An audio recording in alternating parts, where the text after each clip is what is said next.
up, which is quite interesting. Yes, it is an interesting side. I thought that Burke may take his position in the goal square, but he's done quite a good job throughout the season at centre-half forward. Tony Russell, an interesting player. He was given the opportunity to stay at Collingwood, but he chose to go to Preston, and he is a star to be watched today. Now, Ted Ryan is ready for us on the ground for the toss of the coin. Over to you, Ted.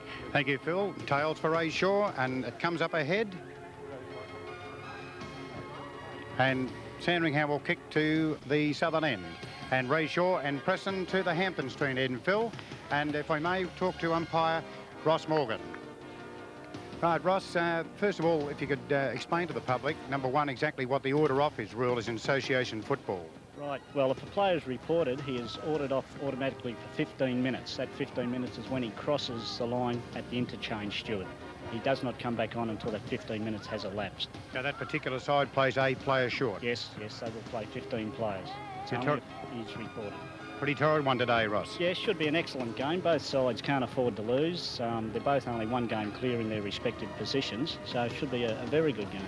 Well, as usual, the ground's in very good condition, with the exception of a few muddy spots in the centre. Yeah, a couple of places in the centre, but otherwise it's a typical Sandringham ground. It's excellent. Very good. All the best for a top day, Ross. Okay, thanks a lot. Good. Back to you, Phil.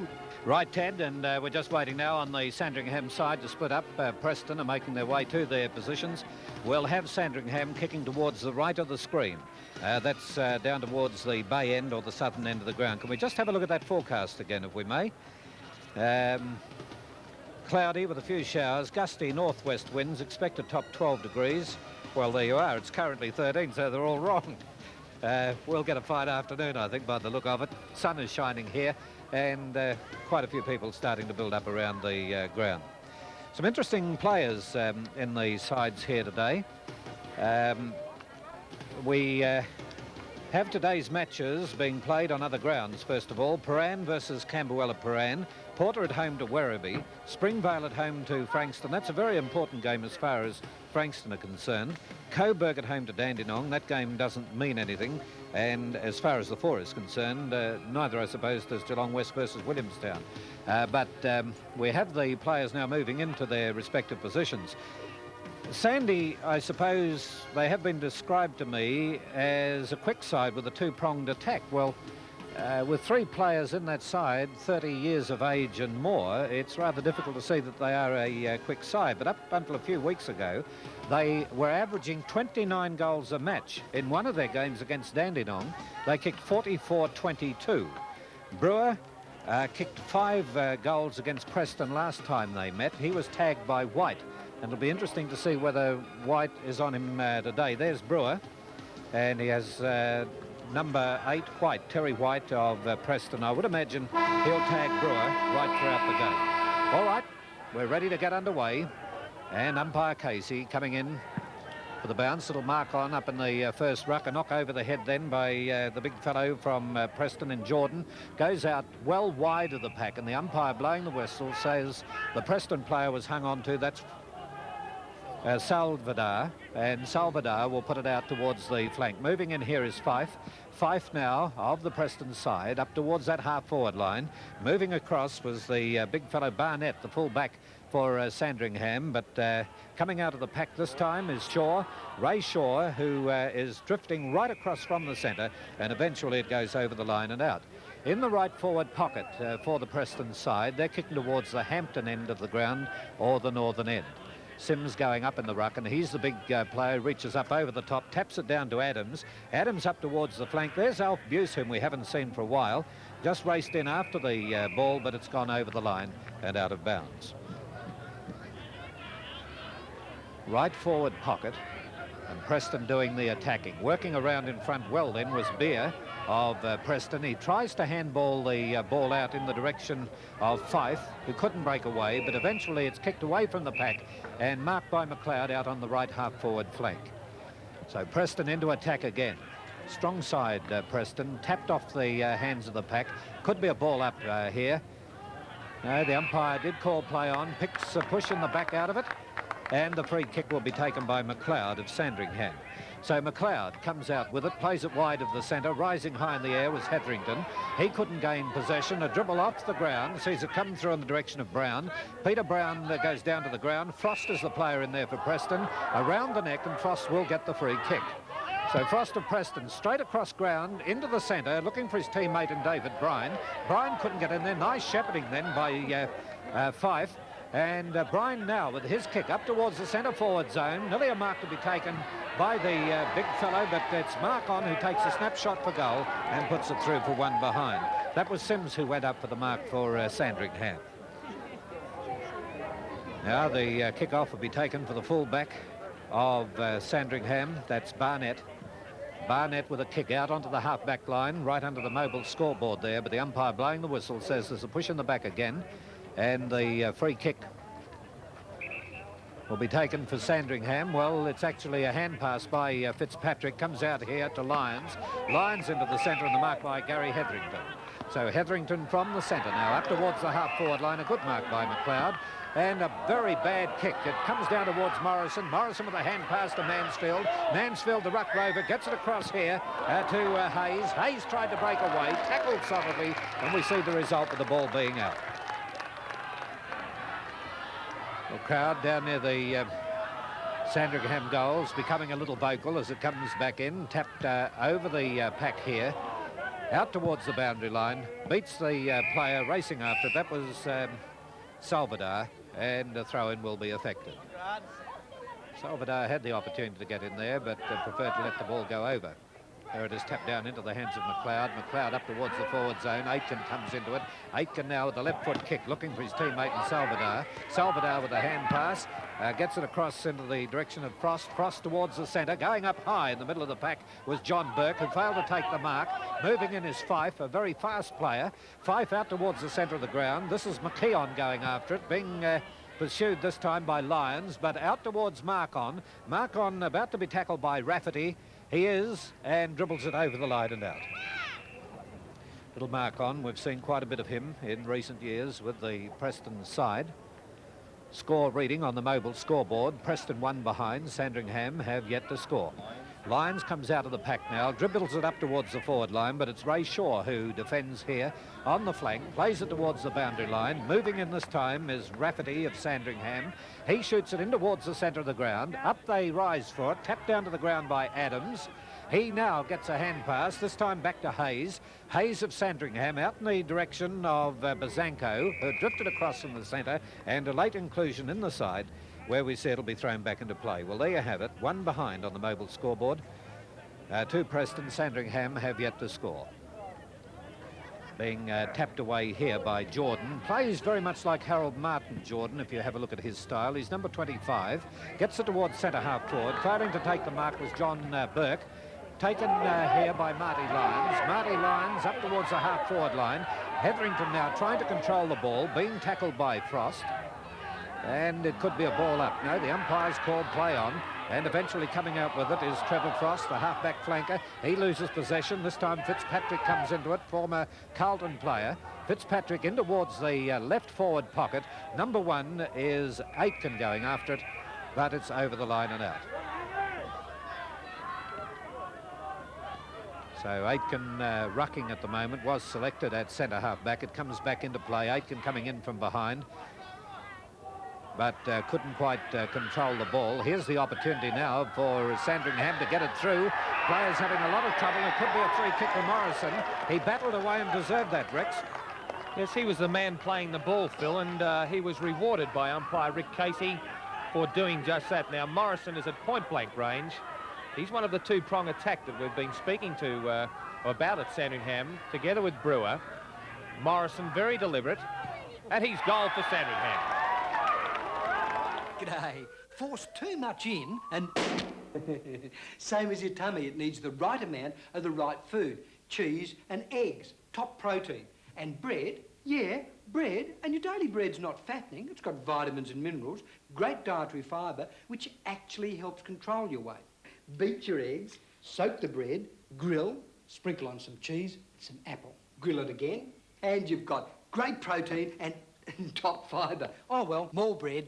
On the mobile scoreboard, 1 goal to Sandringham through the agency of Morrison and Preston, 1 behind, 1 point. Good knockout by Sims, but it went straight to Bryan. Bryan's kick is ineffective to centre half forward. Here's Mannix cleaning up nicely. His kick falls short of Sims. Coming through is McKeon. McKeon looks over to the outer side of the ground for Fife. Now Fife comes in. He's got the lead down there. And very big jump there by Russell. And Tony Russell was a former Collingwood player, and he's given away the free kick. And it will be taken by the fullback there, Bergman. Bergman down towards the outer flank. And there's Kevin Sims, who goes up and takes a nice mark. This is the man they want firing. Sims gets the lead, and it's nicely marked there by Barry Bazanko. Bazanko plays on nicely to Jeff Hayes. Hayes can steady now and kick it into the direction of Brewer. Brewer's got the set, and he's got the mark. Well, this is the boy that Sandringham need firing. I've already you'll see here that Brewer has a lovely sit on Stuart Atkin, and he takes the mark. Now he's 40 metres out, and the distance shouldn't be any trouble to Ross Brewer, and he's kicked the goal.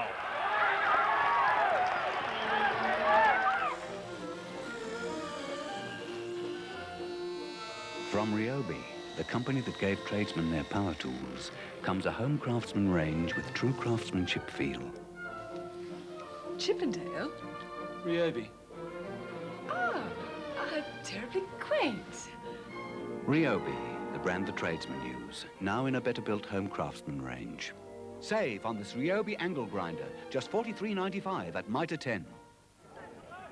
2 straight goals to Sandringham, and 1 each to their goal-kicking duo in Morrison and Brewer. 2 straight goals, Sandringham. Preston 1 behind, 1 point, and coming out with the kick is Bryan of Preston.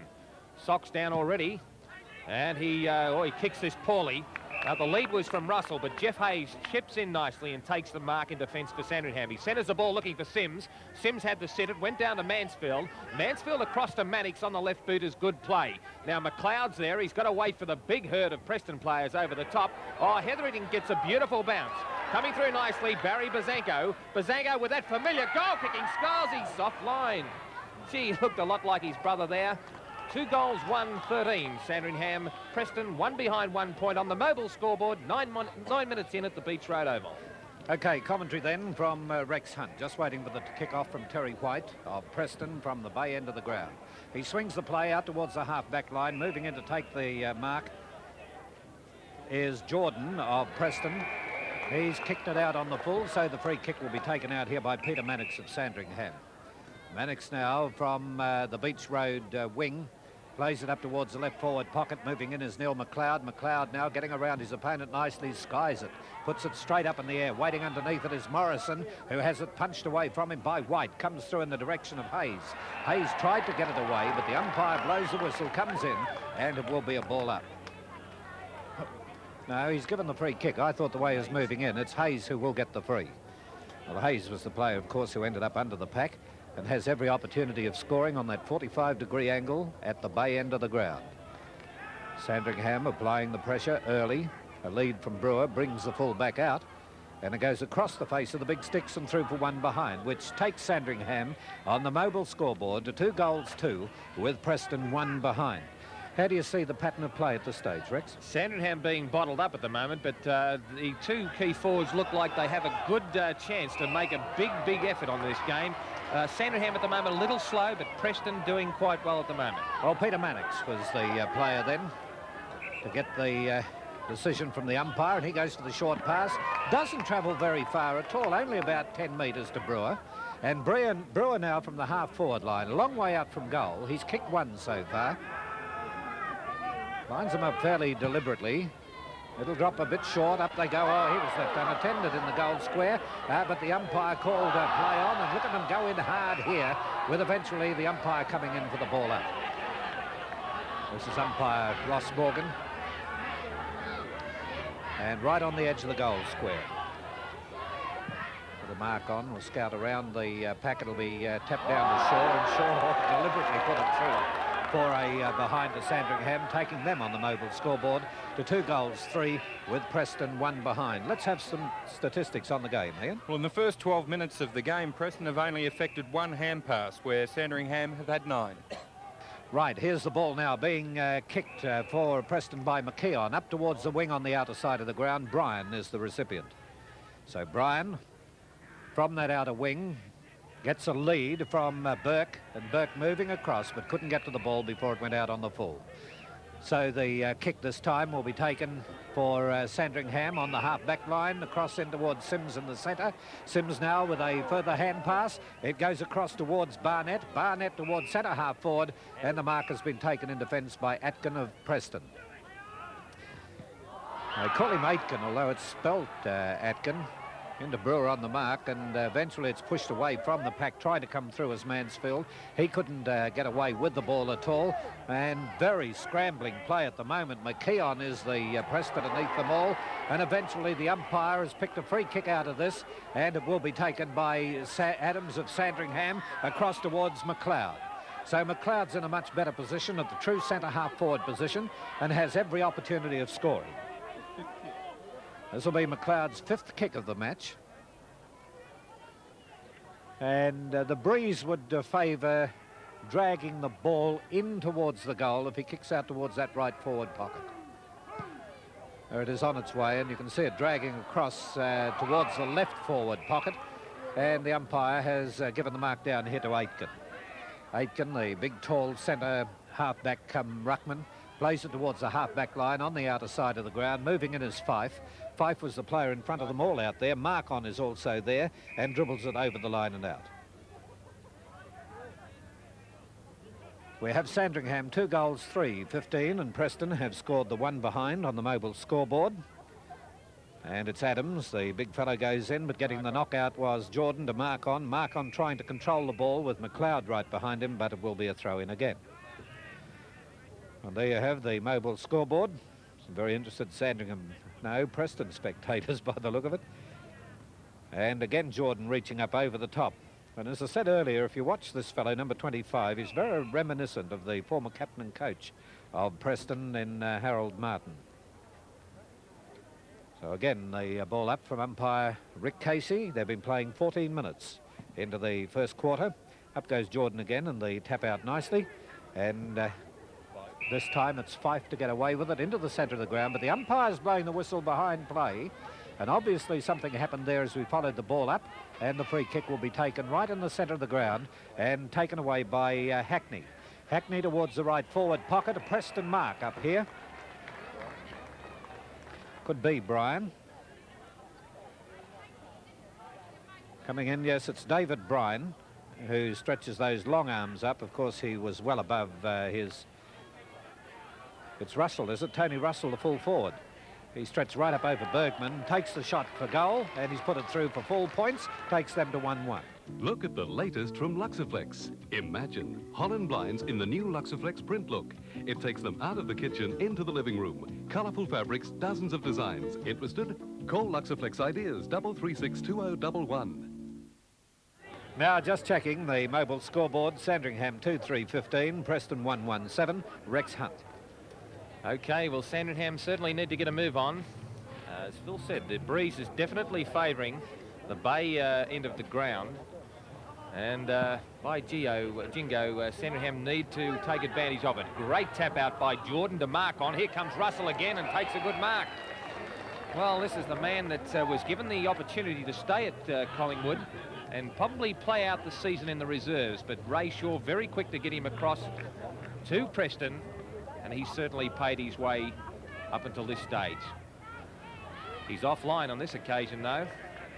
1 behind 1 point. So on the mobile scoreboard, Preston move on to 1-2-8. They trail Sandringham 2-3-15. That's just over 15 minutes gone into this first term. Waiting for the ball to come back to Bergman, who has a big job today on Russell. And Bergman's coming to the attacking side of the ground. I said earlier, this is where they must come. But, stretching over the top is John Burke. Burke runs in now, and he's kicked a magnificent goal, John Burke. Preston go to 2 goals 2, Sandy 2 goals 3. It's a place for saving. Kmart. And it's the place for great Father's Day gifts, like this Cambrook power board. It turns 1 power outlet into 4, only $16.97. Put Dad in control with a Cambrook computer accurate time clock. bargain priced at just $18.97. And here's a great saving. The practical Cambrook drill tidy plus a bonus Cambrook trouble light, both for only $18.97. At Kmart, Father's Day means value for money. Kmart, your saving place. Ball back in the centre. Preston into attack again. 5 tackled too high for mine, but umpire Ross Morgan said that he made no attempt, Fife, to get rid of the ball, and the ball will be relayed to Barnett. In fact, that's Bazanko. Bazanko with the funny kicking style goes down looking for Morrison. Plowman was there but couldn't take charge of the ball. Terry White coming through, sees his team player in Brown. Brown can now steady, and he's gone towards the half-forward flank down there, looking for Salvador, but the boundary line is too close. Sims versus the big fellow there in Russell. Finally went down towards Alf Buse. Oh, Alf's a bit slow there. He's caught with the ball, and the umpire has penalised him quite rightly, and little Adrian Markon takes the kick. Sims standing the mark. Third kick to Adrian Markon. Goes in short, and Salvador takes the mark. I beg your pardon, it's Brine there. They both look alike there as they're going towards Russell. Over the top was Bergman. Burke playing particularly well, gets the ball nicely down in the direction of Hackney, and it's another goal to Preston. 3-2 Preston. Sandringham a little bit slow on 2 goals 3. Of course, that's on the mobile scoreboard here at Sandringham. We're coming up to the 18-minute mark in the first quarter. So Preston working their way right on top of Sandringham. They start to look well in the first 10 minutes, the Sandringham side, but finding it difficult now with Preston applying the pressure.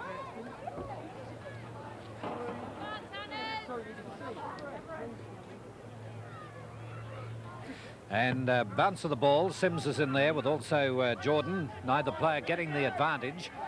And look at this in that mud patch in the centre as we see Hackney was trying to get away with it. Kicked up towards Sandringham's half-forward line. Moving in here is McLeod, but it's pushed over the line and out of bounds. Peter Brown was the player up there, pushing it over the line. Brown, of course, the back pocket player for the Preston team. And they move and tapped out wide. Mansfield races in after the ball. The ruck rover for the Sandringham side. You see the result. Right behind him was David Hackney. Ruckman set themselves again, and the big fellow Jordan moved into it. He gets it down the direction of Hackney, who's nearly de-strided then. The umpire blows the whistle and says he'll get the free kick. Hackney's been in quite a bit of the play as he plays it in towards the centre of the ground. Racing away with it is McKeon. McKeon now towards that centre forward zone. Oh, a big leap attempted then by Russell, but getting in front of him was Gary Barnett of Sandringham to take the mark in defence. He's being brought right up towards centre half back. Umpire applying a 15-metre penalty over the centre towards centre half forward, and the mark this time by McKeon of Preston. McKeon defending well, and the umpire says round the neck to Peter Brown, and the free kick will go up here further afield to be taken by Trevor Frost of Preston. So Frost getting around his opponents, then goes for the long kick downfield towards that centre forward zone. They rise high for it, trying to take possession as Alf Buse. We saw his hands on it, but he couldn't break away with it at all. Under the pack there is Rafferty, number 40, and Russell, with the umpire coming in for a ball up. In the near the Preston goal, up before acceptances, players being grabbed right, left and centre here, with no one able to get away, and the umpire will again ball it up. Doesn't seem to be any real pressure in the play at the moment, although it was fairly scrambling then. There's Alf Buse gaining possession. Alf Buse back after breaking the leg in 2 places, gets it out towards the flank. Sims seemed to take that a little bit too easily and allowed Jordan to move in, left-footed up towards the centre forward zone for Preston. They rise up for it, and the mark will be paid to John Burke of Preston, right in the middle of the pack. So Burke only about 11 metres out from goal on a very, very slight angle indeed. He's kicked 1 so far, and you'll see Burke now rise up in front of the pack, ended up in the middle of it as he went back through it. And he'll come in now to try and further increase the Preston score on the mobile scoreboard. There it goes on its way, and the goal umpire indicates full points to take them to 4-2. These little fellas are very important. Why, if it wasn't for feet, you wouldn't have a leg to stand on. That's why I've brought these from Germany. LHD holistic insoles, the fully washable real leather insole with built-in copper discs aiding air circulation and working gently but effectively on the massage points of your feet. The sanitized insoles for clean and fresh feet, stopping foot odor. So save your soles, walk on your hands, no, or run. Get some LHD holistic insoles. We're 21.5 minutes into the first quarter with the score reading. Sandringham 2-3, trailing Preston on the mobile scoreboard 4-2, Rex Hunt. Bad kick by Barnett, but a bit lucky there. Sees Hetherington gather the ball in. On the left boot, he's kicked it wide looking for Brewer. Brewer lacking a little bit of pace there. White not far behind him. But Ross Brewer trying to do the old charge through tactics. And Hetherington will be able to gather the ball and then gather the free kick. There's the short across to Cuddles Mannix. And Mannix takes the ball and runs around in great fashion down there looking for Morrison. The big punch came from behind, but finally Fife is trying to get it in there. Mansfield has cocked one, and Mansfield will take the free kick. I don't know about this breeze here this afternoon. It's gusting around, but certainly Preston haven't had a great deal of trouble taking it up to their scoring end. And they've got 4-2 on the board, and Sandringham 2-3. They certainly need this goal. And I think the distance might be a little bit beyond Mansfield, but as soon as you say that, they do the other thing.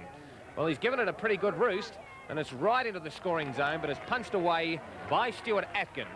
So Sandringham move along to 2 goals 4-16. Preston a 4-2-26. That's just 24 minutes gone in the first term, and of course that's on the mobile scoreboard. Atkin now getting the lead out here, and he's favoured the members' side or commentary side of the ground. Going up for Preston was Brown. Scooping in and picking it up nicely and getting it towards was Fife. But umpire Rick Casey said there's a scramble of players there, as Plowman was the other player doing a good job there for Preston on the back line. Umpire Rick Casey. A good bounce this time. This time Adams goes up against Atkins. It comes down to Fife. He's tackled there by Mannix, but the boundary line was too close.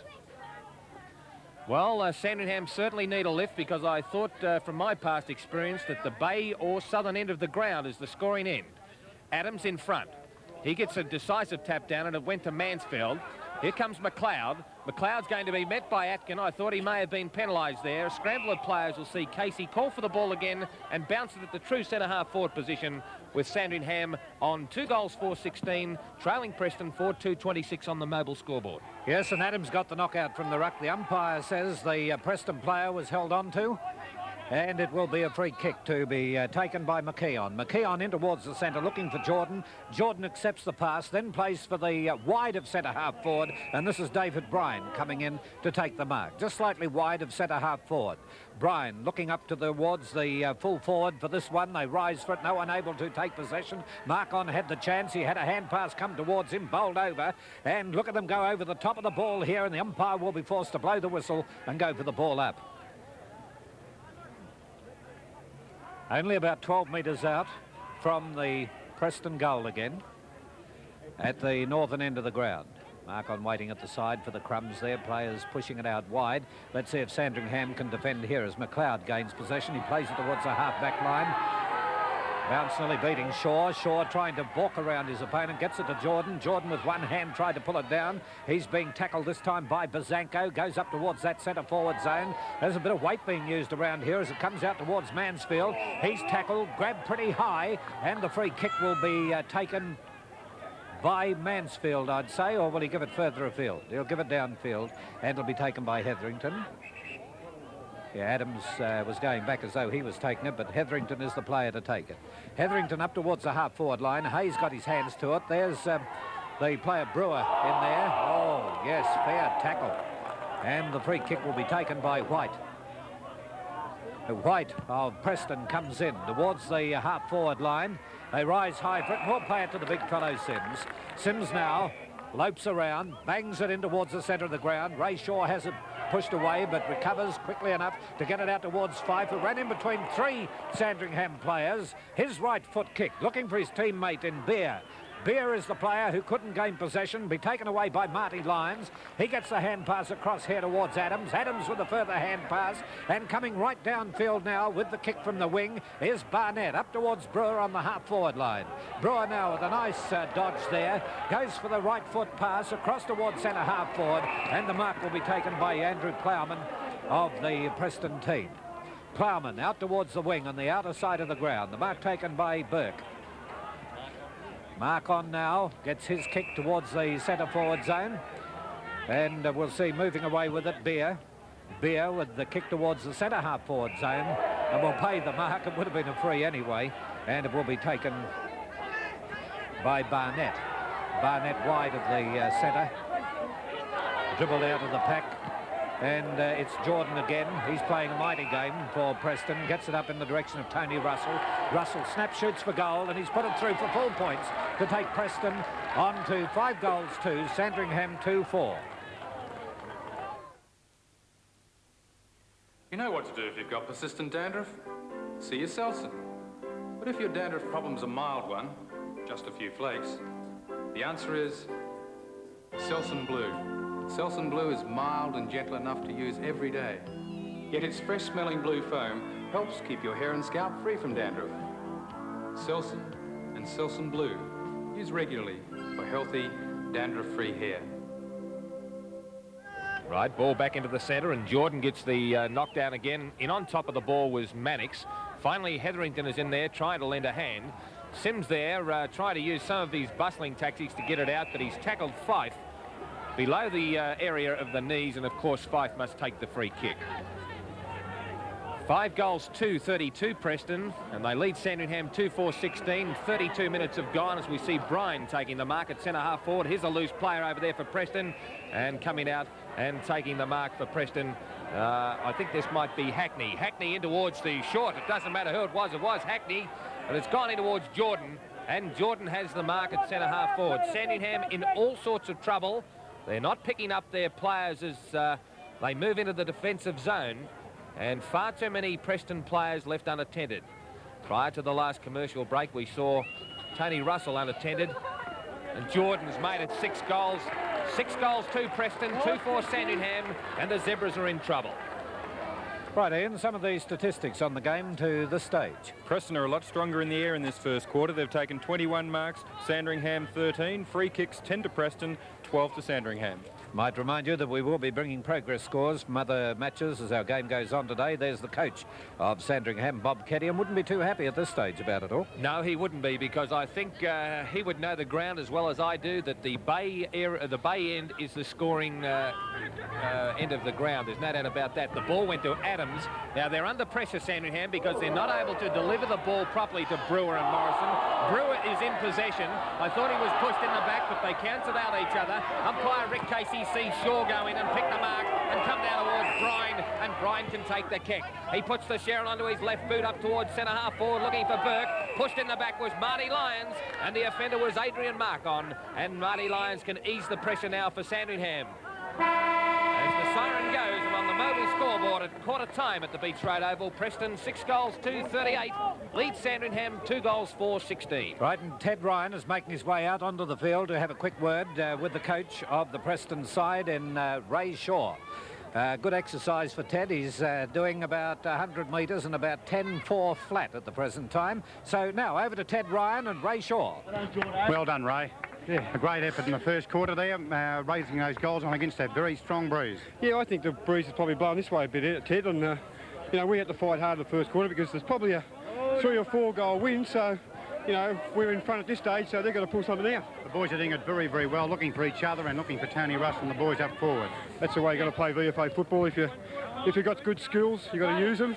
We're a very quick side off the back line, and the players use the ball very well. I'm very pleased. Good on you, Ray. Thank you. Ted Ryan will talk with Bob Keddy immediately before this match resumes on the mobile scoreboard. Preston 6-2, Sandringham 2 goals 4. Geez, the car feels funny. Did you put those wheel nuts on properly? You may not think your car's worth insuring, but you're still liable for all the damage it causes. This delivery van driver will sue for a lot of bread. And after they're brushed with death, the painters will settle out of court. The truck driver, well, he puts a court case in the pipeline.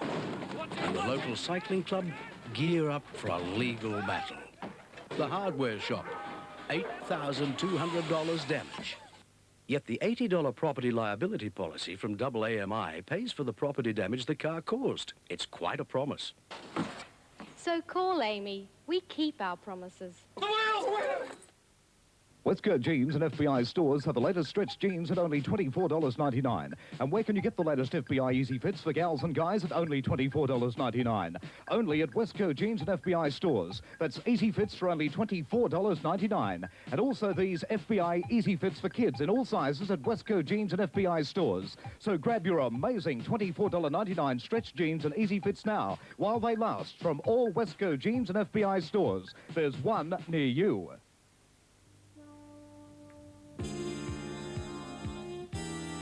Fantails. I choose them when I'm cruising. I choose them because I'm hip. Chocolatey caramel. Ooh. Fantails is fantastic. Chowatty-watty. Oh, yeah. Chowatty-watty. Oozing. Chocolatey caramel. The choice of the choosy. I choose them because I'm cool. I choose them because I'm crazy. Guess I'm wet on Fantails. The choice of the choosy. Well, back here at the ground, you can see down into the Sandringham side being addressed by Bob Keddy, their captain and coach. Here on the mobile scoreboard, we have Preston 6-2, Sandringham a total of 2-4. So there you have it. Not quite what I expected, particularly after the first 10 minutes of play, Rex Hunt.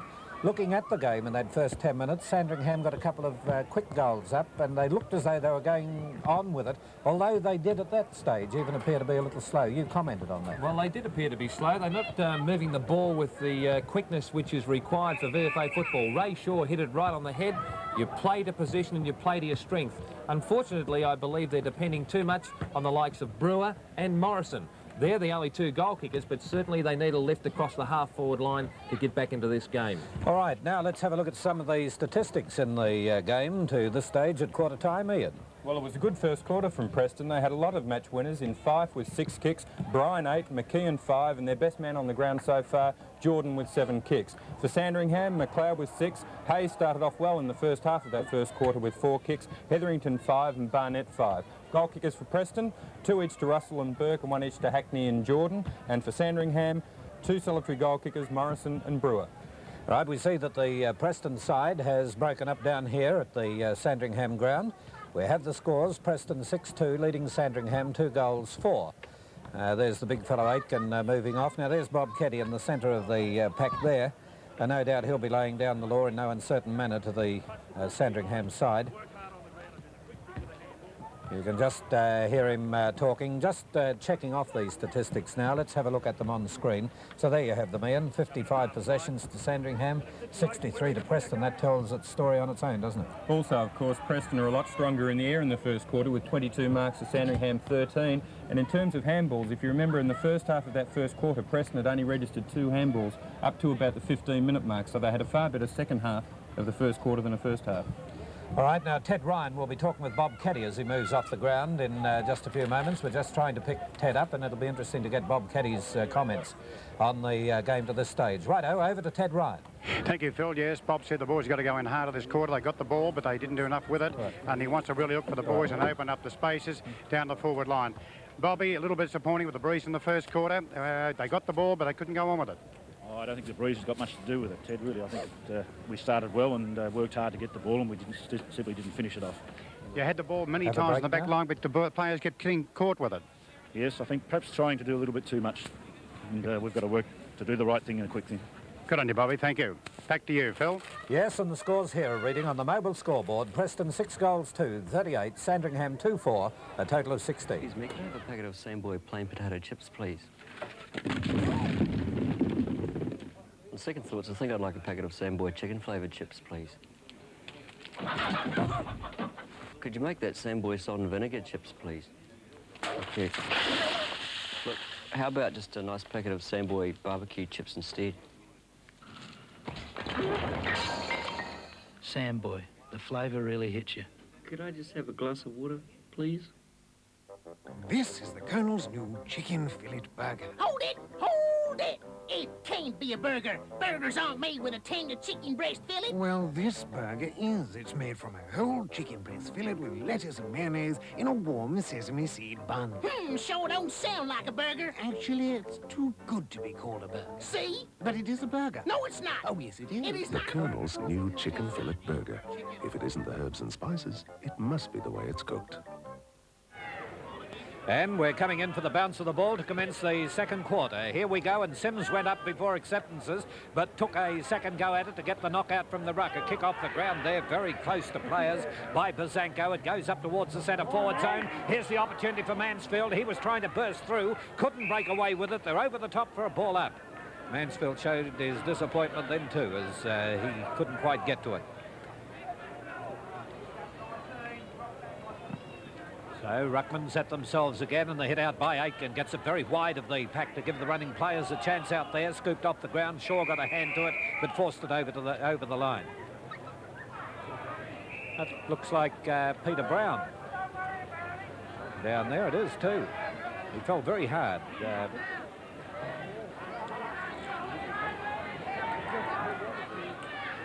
If he comes off, we'll get a report from Ted Ryan. Yes, he is in a bit of trouble. Let's see what happened to him here. I think it was just a case of hitting the hard ground there. That'd be pretty solid where the players run out. We'll get a report from Ted Ryan in a moment. Comes off the hands of the pack to Hayes. Hayes kicks it across in the direction of Morrison. Morrison now is scragged, and the umpire will give a free kick, and it will go Preston's way. Right, let's take you up to Ted Ryan for a quick report on that injury. Ted? Why'd you come down on your knees, mate? Yeah, the other opposition come across my knee. Which of the left knee, is it? Yep. Oh, that's very bad luck. But do you think it might come good? Oh, a little bit of heat on it, I suppose. Let's hope it comes good for the last half. Good on. Well, Ted nearly had him off on the ground before he got off. Anyway, we have the ball in the hands of McKeon here. McKeon into the centre of the ground to Shaw. Shaw goes for a very long hand pass. Gets it out in the direction of Doyle. Doyle couldn't gain possession. Taken away this time by Bazanko. Bazanko in towards Mannix. And Mannix of Sandringham now towards the centre forward zone. Up they go. Hayes was jostling there. And the umpires paid the mark to Hayes. I'd love to see. Oh, he said his hand was held. We'll see it here in replay. Oh, yeah, grabbed his hand, red hot. So this will be the 7th kick for Hayes, and a goal, if he can get it, desperately needed by Sandringham. So the Zebras. There goes the kick on its way, and it's through for full point. Sandringham now go to 3-4, Preston 6-2. The VFA Match of the Day is brought to you by Double AMI. They're on the ball for car insurance.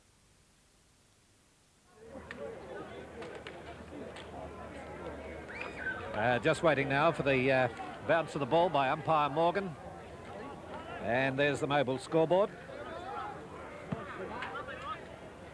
And it's Sims getting the knockout from the ruck. It comes down towards Shaw. He's trying to scramble it out of the pack this time. They can't break away, and the umpire says it will be a ball up again.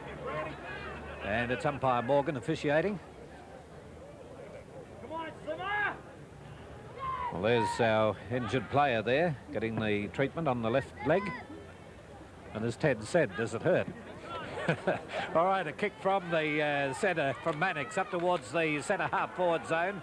And there's Morrison, I think it is, battling away to try and gain possession. He can't get it away from the pack. Aitken was in there battling with him. Comes well wide. Jordan gets it across towards Shaw. Shaw now from wide of the centre. Bangs it up towards centre half forward. And a mark taken by Preston just wide of centre half forward. That was taken by big John Burke, the centre half forward, and did it well. He's kicked 2 goals so far, Burke, and well within scoring range for this one. I'd say he's only 45 metres out from goal. Burke lining them up rather deliberately towards the bay end of the ground. And umpire looking straight up that goal post, but he'll indicate one behind.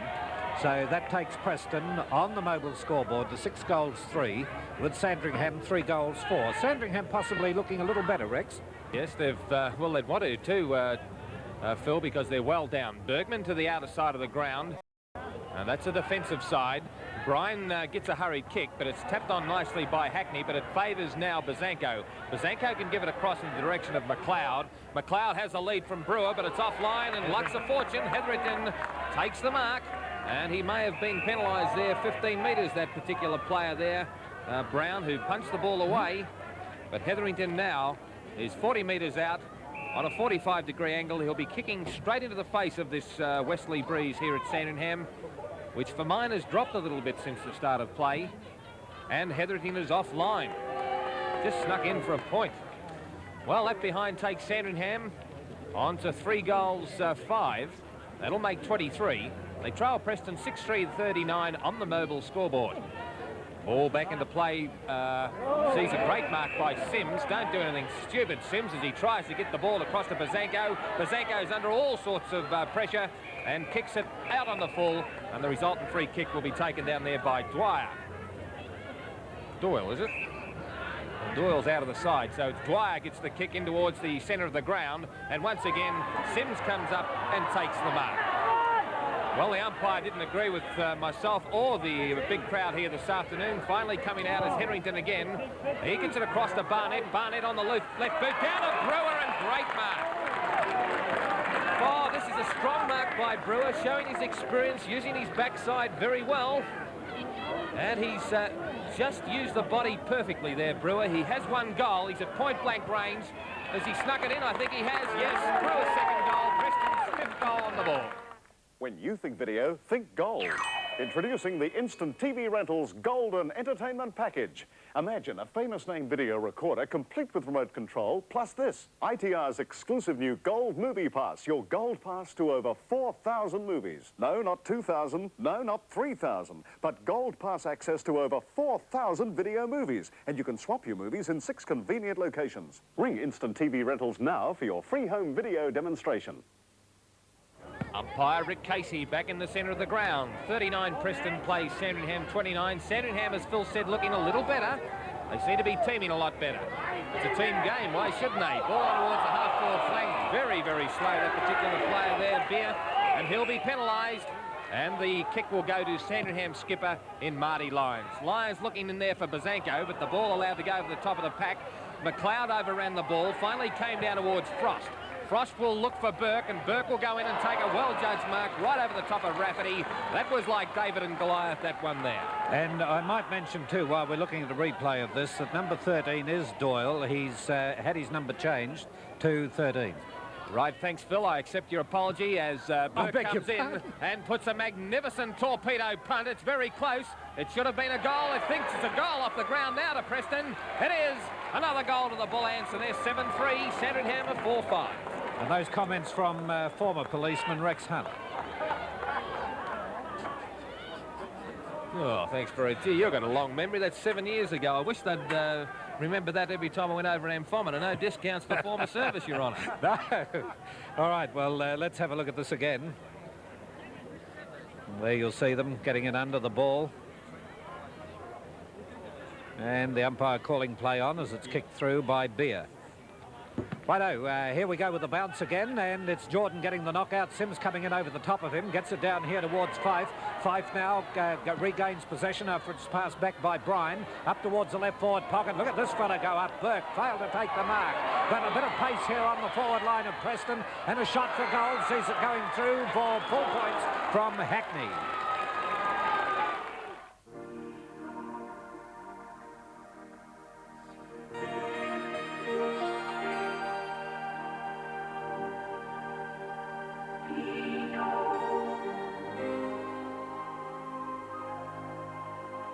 Now it can be yours. Pinot. Every day.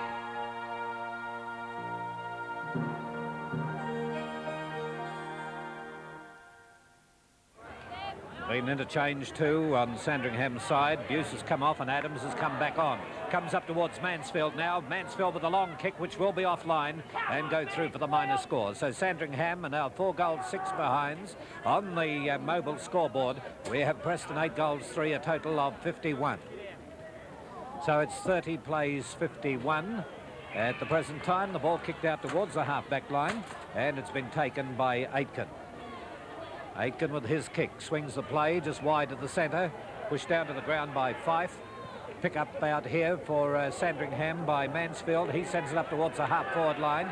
Aitken coming in once again in defence, plays it in towards the centre of the ground, and attempting to come in and take the mark was Peter Mannix. Couldn't do so, but Barnett coming right up ground, gets his kick in towards that centre-forward zone, and a good mark taken in defence by Shaw. Ray Shaw, who's playing a good captain and coach's game out there.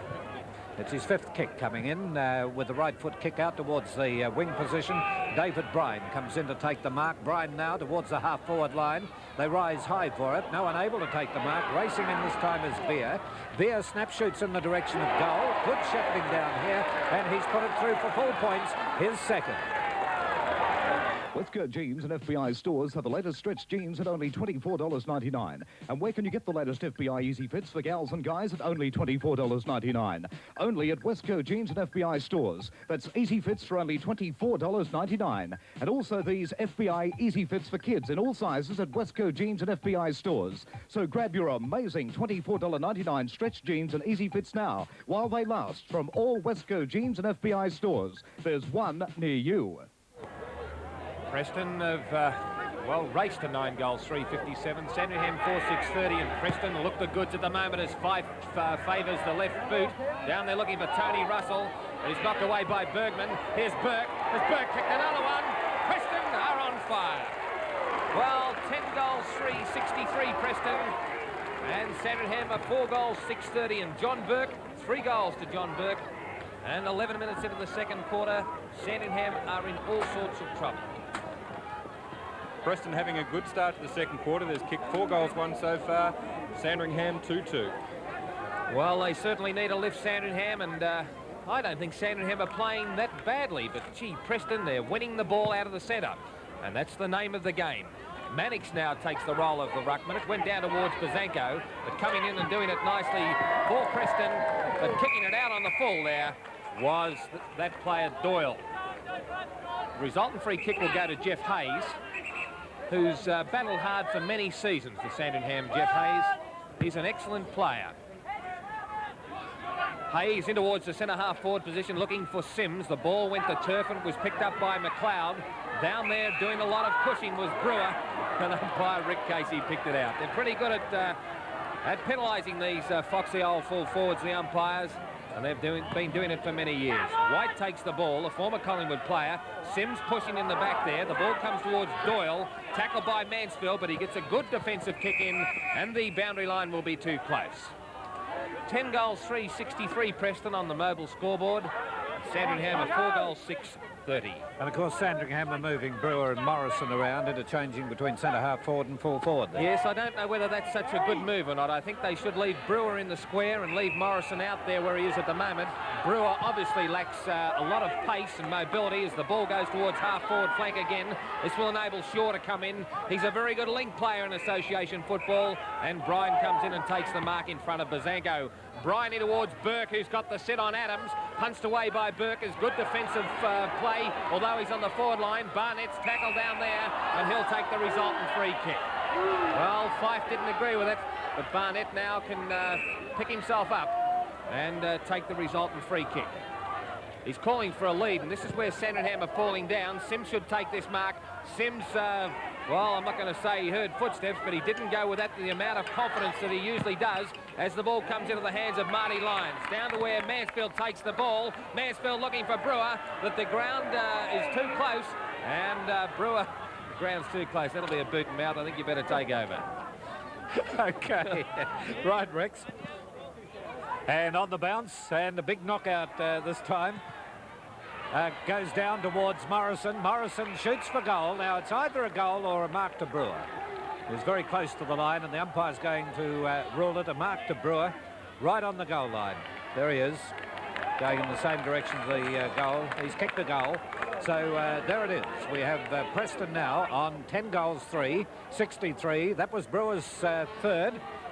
And that takes Sandringham now to 5 goals, 6. And they certainly need every score they can get, Sandringham, because Preston have got right on top here in the second quarter at the 14-minute mark. Well, now we have Ross Morgan, the field umpire, coming in. Sims getting the knockout from the ruck, gets it down towards McLeod. McLeod out towards the flank position. And it's Bingham racing in after it here, number 2. Plowman is also there, and Plowman is the player to gain possession. He passes it out wide. Frost is the player having difficulty handling it. They're having a lot of difficulty with this ball as Fife gains possession, brought down to the ground, and the umpire says that it's against him, and the free kick will be taken by Marty Lyons. Or Adams, is it? It is Marty Lyons. I got Jerry G here beside me, as we have Marty Lyons now. On the wing, on the outer side of the ground. That, of course, is the Bay Road side. Towards centre forward, rising high was Adkin. He couldn't take the mark, and the umpire will ball it up. On the mobile scoreboard, Sandringham 5 goals 6, trailing Preston 10 goals 3. I'm sorry we are not giving progress scores. We've had a couple of calls at the studio for the progress scores. The VFA were to have phoned them through, but we haven't received them as yet from other matches. OK, Jordan plays it down towards the wing, and it's John Burke gaining possession. He can't break away with the ball. Dribbled on here by Sims, comes up towards the half-forward line where Adams is the player to punch it across with the... I was going to say with the boot, but it's a punch-type kick. It's taken by Shaw in the back pocket, Shaw towards the half-back line on the outer side of the ground, and this could be a free kick to be taken by Fife. Got a push in the back, and Fife now will take it from the half-back line. Fife's ninth kick, and he's been playing very, very well in the game so far. Goes on towards the wing on the Bay Road side, off the hands of the pack, and the opportunity now for Barnett to get it in towards the centre of the ground. It'll elude several players here. And a very muddy patch it is as it comes out to Ray Shaw. He's certainly the architect of this side. Doyle is the player in number 13 towards the half-forward line. Bergman failed to take the mark. Little mark on Balking here, but the umpire is going to pay it to Bergman. Now it's a free kick for a push in the back. So Bergman now with his kick towards the wing. Staged there for a free, but the umpire allows the play to continue. Plowman across towards Doyle. Doyle towards the half-forward line. And look at them going in a bit harder now as it's getting a bit desperate for the Sandringham side. Scooped out by Fitzpatrick. And Sandringham players fighting one another for it here. It's kept back into play. Little mark on leading in the race for the ball. Number 36. He hand passes across towards Russell. Russell snap shoots for goal. And he's put it through for a behind. So Preston on the mobile scoreboard, a 10 goals 4, 64, with Sandringham 5 goals 6, 36, Rex Hunt. They look the goods, Preston. They really move the ball well. They know at Sandringham they need to get the ball on this attacking side as the loose players. Fitzpatrick, Bergman spears the pass, 30 metres out, and John Burke is in fringe there, and 15 metres is the result. Here comes the kick down towards Bingham, and Bingham goes up in front of Plowman and takes the mark. Bingham wants to get it moving. He's put it in towards the centre of the ground, looking to attack. Lyons went for the mark, but came to ground. Mannix is interfered with, and he was slow, no doubt about that, but he was interfered with, and umpire Ross Morgan gives the kick to Cuddles Mannix. Sims want to turn around. He can't take the mark with the eyes in the back of his head. The ball went over the top there. Jordan scoops it on perfectly to McKeon. McKeon on the left boot down towards half-forward flank outer side of the ground. It's picked up there and driven forward now by Salvador, but he's given it straight to McLeod. Now McLeod can steady and go down looking for Sims again. Sims with one hand, but it's punched away beautifully by Jordan into the hands of Fife. Fife now kicks it down towards centre half forward. Down there is Marcon, but it comes off towards Tony Russell. Tony Russell lines it up, and Russell's kicked his 3rd goal for Preston, and Preston's 11th goal.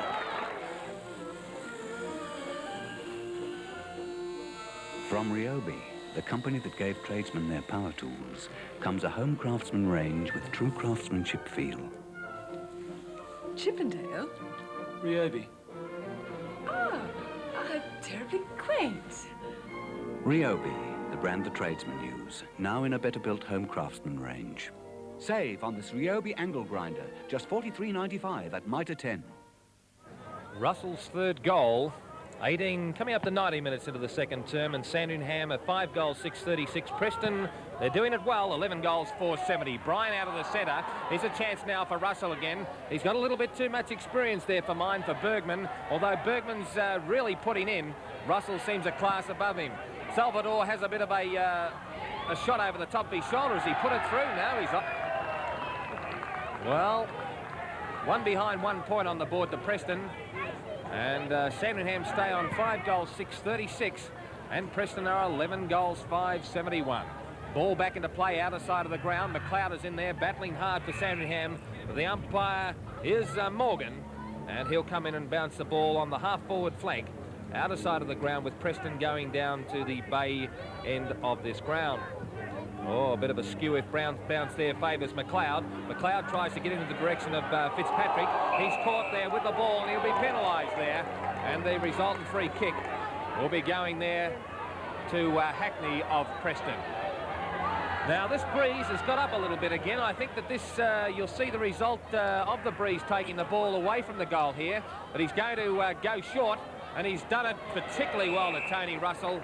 And he's too good at the moment for Bergman, as we have a score coming through, progressive score. That will be quarter time. Port Melbourne 4-7-31. Lead Werribee 4-1. Burke lines up. And Burke now moving downfield, puts it right through the big sticks to take Preston on to 12 goals 6. It's a place for saving. Kmart. And it's the place for great Father's Day gifts, like this Cambrook power board. It turns one power outlet into 4, only $16.97. Put Dad in control with a Cambrook computer accurate time clock. Bargain priced at just $18.97. And here's a great saving. The practical Cambrook drill tidy plus a bonus Cambrook trouble light, both for only $18.97. At Kmart, Father's Day means value for money. Kmart, your saving place. Right, well, after that goal, we have Preston going further ahead. That was 4 goals then to Tony Russell. So the scores are reading. Preston, 12 goals 5. On the mobile scoreboard to Sandringham, 5 goals 6. Ian, statistics on the game. Well, that means that Preston have kicked 6 goals 3 in this quarter to Sandringham 3 goals 6. So they've both had 9 scoring shots, Preston being the more accurate team. They've been playing a total of 21.5 minutes into the second quarter. Sims getting the knockout from the ruck. Down goes this player in Mannix. Couldn't get away, and the umpire calls for a ball up again.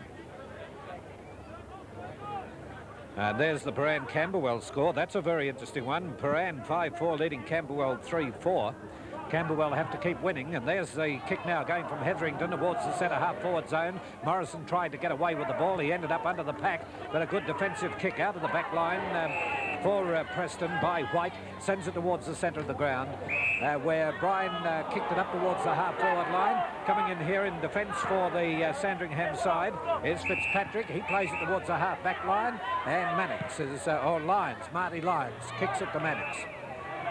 Mannix now towards Hayes, and Hayes from the centre of the ground. They've got the loose man going here with Barnett now putting it right into the centre half forward position, and the mark has been taken by the big fellow Barnett. It's not all that big. Big around the thighs, I suppose, as he puts it up towards the centre forward zone. Aitken was given a bit of a shove. Comes out towards Shaw. Shaw now with his kick towards the half back line. Moving in to try and take it away is Doyle. Doyle of Preston towards the wing. Little mark on going for a long hand pass here towards Jordan. Jordan now in open territory from the wing on the outer side of the ground. Kicks it towards the half forward line, and the mark has been taken by Salvador. Salvador to Beer, and Beer with a mark at centre half forward. They're doing it effortlessly, Preston. And there's Springvale, 2 goals 4, trailing Frankston in an important game there, 6 goals 2. And this is Coburg, 6-5, leading Dandenong 2 points. Boy. And there's the kick, this time from Beer, offline, but the mark has been taken again by Tony Russell. So let's have a look at this. You'll see Tony Russell stretch those long arms up. He's not a bad player, this fellow, Rex. No, he seems to cut above them at the moment. Well, he was on the senior list at Collingwood. He seems to have blossomed down here. He's kicked 4 so far, and this could be his 5th coming up. Right footer puts it on its way, and the goal umpire says full points. Boy, just wait till they taste these. I can smell them. I can taste them. It doesn't matter where I put them. Oh, I can smell them. I can taste them. I keep seeing those golden French fries looming big in my eyes. Sorry, guys. There's only one place to put them. It's a good time for great tasting fries at McDonald's. And we're 24 minutes into the second quarter with Preston 13-5 on the mobile scoreboard. Sandringham 5 goals 6. And Preston into attack again. That's Jordan moving down the ground, and he won't fiddle around with it for too much longer. He's put it out on the full, and the free kick will be taken by Hayes in the right back pocket for Sandringham. Hayes in the last line of defence with Geelong West 6-3 leading Williamstown 3 goals. Adams now with his kick towards centre half back, and the mark has been taken by Mannix. Mannix kicking up towards Hetherington. Hetherington now from the half-forward line. Can they score? The Zebras into attack towards the centre-forward zone. Forwards are being crowded down there by the backmen of Preston. And this is Preston coming out beautifully in defence now as it's kicked across in the direction of Hackney. Hackney from the wing on the bay side of the ground towards the half-forward line. They move the ball well, Preston, and you saw an example of it then as Saldivar gets possession towards the right forward pocket. Coming out is Bryan. Bryan now battling away with it. Will go to short hand pass in. Tried to get it across to Hackney again. Oh, round the neck. The umpire's right there, but I think he's decided to ball it up. Real Ned Kelly job, that one. He's going to ball it up in the right forward pocket. And tap wide, comes down towards Alf Buse, is back on the ground. Underneath it all there is Mannix, and the umpire will come in for a ball up once again. Time on at the 26-minute mark. Preston 13-5, Sandringham 5 goals 6. Rex Hunt. Umpire Morgan in the right forward pocket for Preston, who are doing it well. The bounce favours Hayes, and Hayes gets a short kick, but this allows Markon to run in. He'll run round Rafferty, but he's offline. Thought he might have had a little bit more time there, but good pressure placed on Markon by Bazanko. So Preston now move on to 13 goals 6, I think it is, 84. And Sandringham are 5-6, 36. Ball back into play by Bergman. This will go very close to the boundary line, but it's scooped out by Sims. It went down to Bazanko. He tries to get the ball into the direction of Barnett, but Markon comes in and allows Fife to pick it up through good shepherding from Markon. The ball down towards Plowman, and Plowman takes the mark unattended. He gets the ball across to Salvador, and Salvador's offline. 13 goals 7, 85. Preston. The Sandringham 5 goals 6, 36. Right, Bergman decides to come towards the attacking side now. Big fly from behind, and the mark of the day so far to Adrian Markon. Over the top of Rafferty, but the kick is poor, looking for Fife. John Burke is a mobile centre-half forward, and he's done well. Salvador has ducked the head, and he's been penalised for ducking the head, and the free kick will go to Rafferty. Well, Chips Rafferty limping a little bit there and looking a little bit aged there as he comes out towards the centre wing position. Big flyer from behind is Doyle. Doyle plays on, takes the bounce and goes in towards Russell, but it's over the top of Salvador's head. This will allow Russell to pick it up and snap. 1 point only. Preston doing all the attacking. 13 goals 8, 86. Sandringham 5-6, 36. And that is coming up to 27.5 minutes gone in the second term, and that's the mobile scoreboard.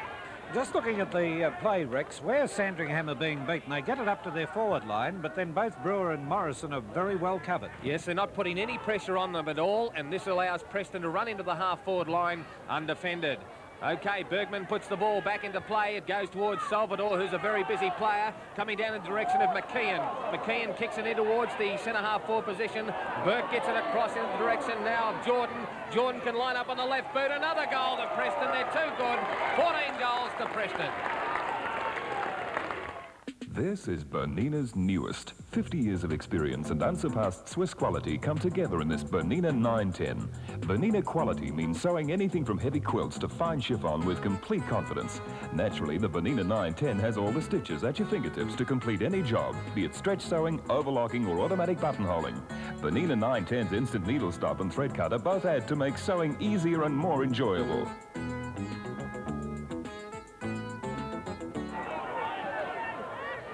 Well, Preston are well up, 14 goals 8, leading Sandringham 5 goals 6 on the mobile scoreboard, and the mark taken on the half-forward line again for Preston by Salvador.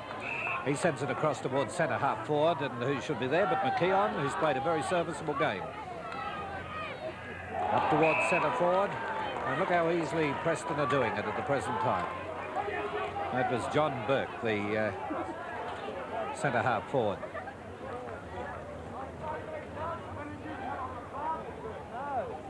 And now it's John Burke lining them up from about 20 metres out. He's kicked 3-2, and that'll make it 3-3.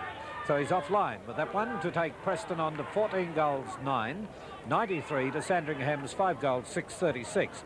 I was just looking at the four, the way it stands, and With Frankston doing well against Springvale and Camberwell being beaten at the moment, it means that Frankston could end up in the 4.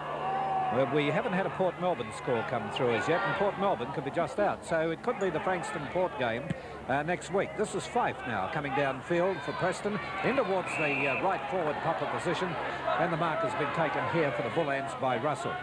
Russell leading well out from goal. He's gone for the short pass. It'll come off too. Oh, these backmen are pretty loose on the part of Sandringham. Well, there's the Port Melbourne score. They're only 1 goal ahead of Werribee. So they'll have to get a move on if they want to be in contention for the 4. Lining them up is David Hackney, who's already kicked 2 goals. And Hackney now off the side of the boot and a minus score again to take Preston on to 14-10, 94 to Sandringham, 5 goals, 6-36. Well, the only way you could describe this game is lacklustre, I would say. Preston have got on top since after the first 10 minutes. There was a push in the back out there from Sims, but he received the mark as he plays it wide of the centre of the ground. Ray Shaw moves into it. And they're having a lot of trouble. They seem to have stopped to a walk, Sandringham. Rex. Yes, they've lost all confidence too, as Shaw puts it in perfect position there, and Hackney has played well. He's kicked 2 goals, Hackney, but gee, they're lacking discipline and lacking confidence. Oh, there's a suicidal short pass punched away by Barnett, but it comes back towards Hackney again. He can line it up, and he's kicked his 3rd. Oh, how good a Preston at the moment. They've moved on to 15 goals, 10. That'll be 100 points for Preston. And Sandringham, well, they're steady, real steady on 5 goals, 6-36. You'll see how they move the ball brilliantly. They're scouting the packs, and they're using the handball to advantage, to the man in position, not as a last resort. Allowed beautifully for the breeze there, and the South Wesley brought it back for full points. Right. And we're waiting for it now to be bounced. And let's see if Preston can further increase their score, or 10 goals for the difference, isn't it? Terrible.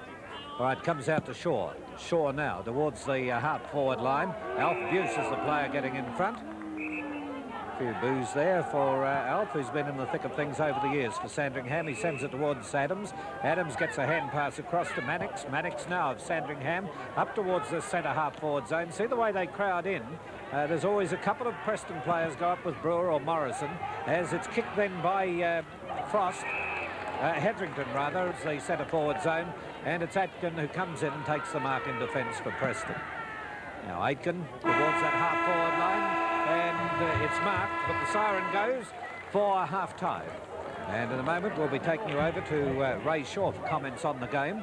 Sandringham are trailing. Preston 15-10, the Century. They're 100 to Sandringham's 5 goals, 6, a total of 36 on the mobile scoreboard. Ray Shaw making a quick exit from the ground, but waiting for him is the erstwhile Ted Ryan. So down to you, Ted. Thank you very much, Phil. Yes, this was why Ray's running over. Peter Brown, we spoke to. His left knee seems to be quite okay. He's going to give a bit of a heat treatment, and Neil Jordan was taken off for a rest. We'll grab Ray as he comes through. Run with him, Ted. Ray Jordan. Well done, Ray. It's a good lead at half-time. The boys are really putting in. Yes, Ted. That wind's very deceptive. You know, it blew that way that time, but you know, we're running the ball and we're playing very well. You feel it's blown up a bit more? Rex was saying in the commentary it's blown up a little bit more. Yeah, I think it's blown towards the social club, and it's probably worth 3 or 4 goals, but you know, we're not worrying about that. The players said at quarter time they didn't want to worry about the win. All they want to do is get out there and play our style of football. Well, young Peter Brown was saying his knee might be all right with a bit of heat treatment, and Neil Jordan came off with just a little bit of puff. Yeah, I just brought Jordan off just to give him a bit of a rest, and we've got probably our number 1 rover sitting on the bench. He hasn't played for a couple of weeks, so we're giving him a bit of a run now. Yeah, Roddy Dunbar. Good on you, Ray.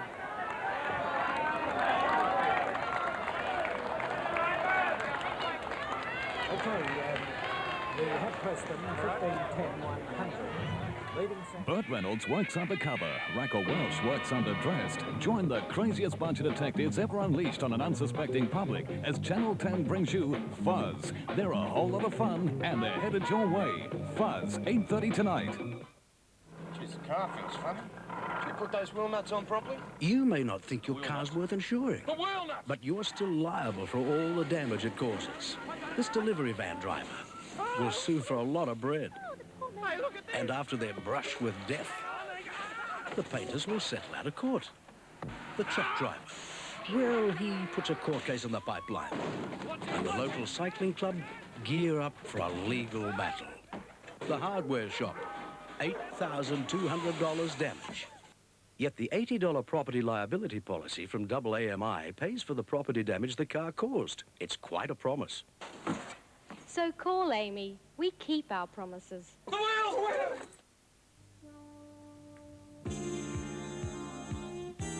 For fantails. I choose them when I'm cruising. I choose them because I'm hip. Chocolatey caramel.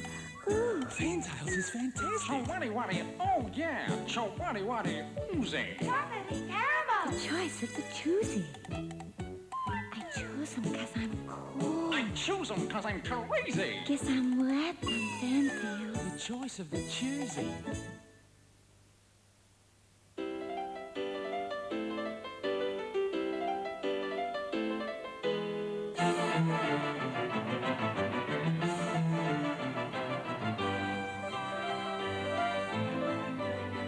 Skin Repair, the complete hand care treatment specially formulated with natural oil to keep even the hardest working hands soft and smooth. Use Skin Repair and your hands will feel the difference.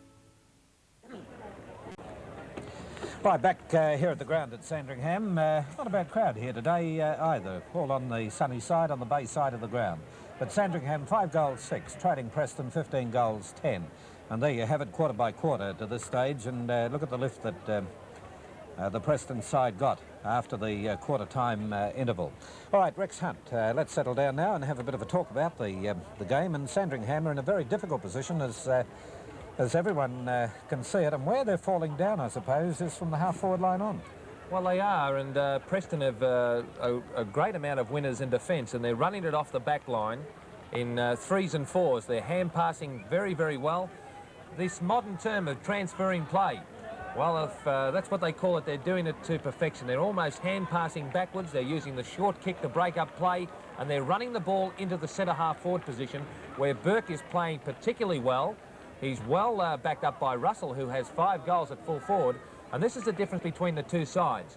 Unfortunately, Bob Keddy can't work out where to play Morrison and Brewer. I think the only way now is to go for broke, to put Brewer in the goal square and tell Morrison to go to centre half forward and run around. Allow McLeod and Mannix to come in and pick up the crumbs. But at the moment, Preston, they're running, they're backing up, they're transferring play and they're marking. I'd be interesting to see the stats on the marks because they are dominating the air and the only man holding his own is Sims. Sandringham, for mine, they're in all sorts of trouble, but in VFA football, Phil, you can come out and kick 10 or 12 or even 15 goals in a quarter and get back in the game. But it's got to happen in the third quarter for Sandringham or possibly not at all. I tell you what, I can't see it happening with Sandringham when you look at the style of play and the way Preston have been moving that ball out of the centre.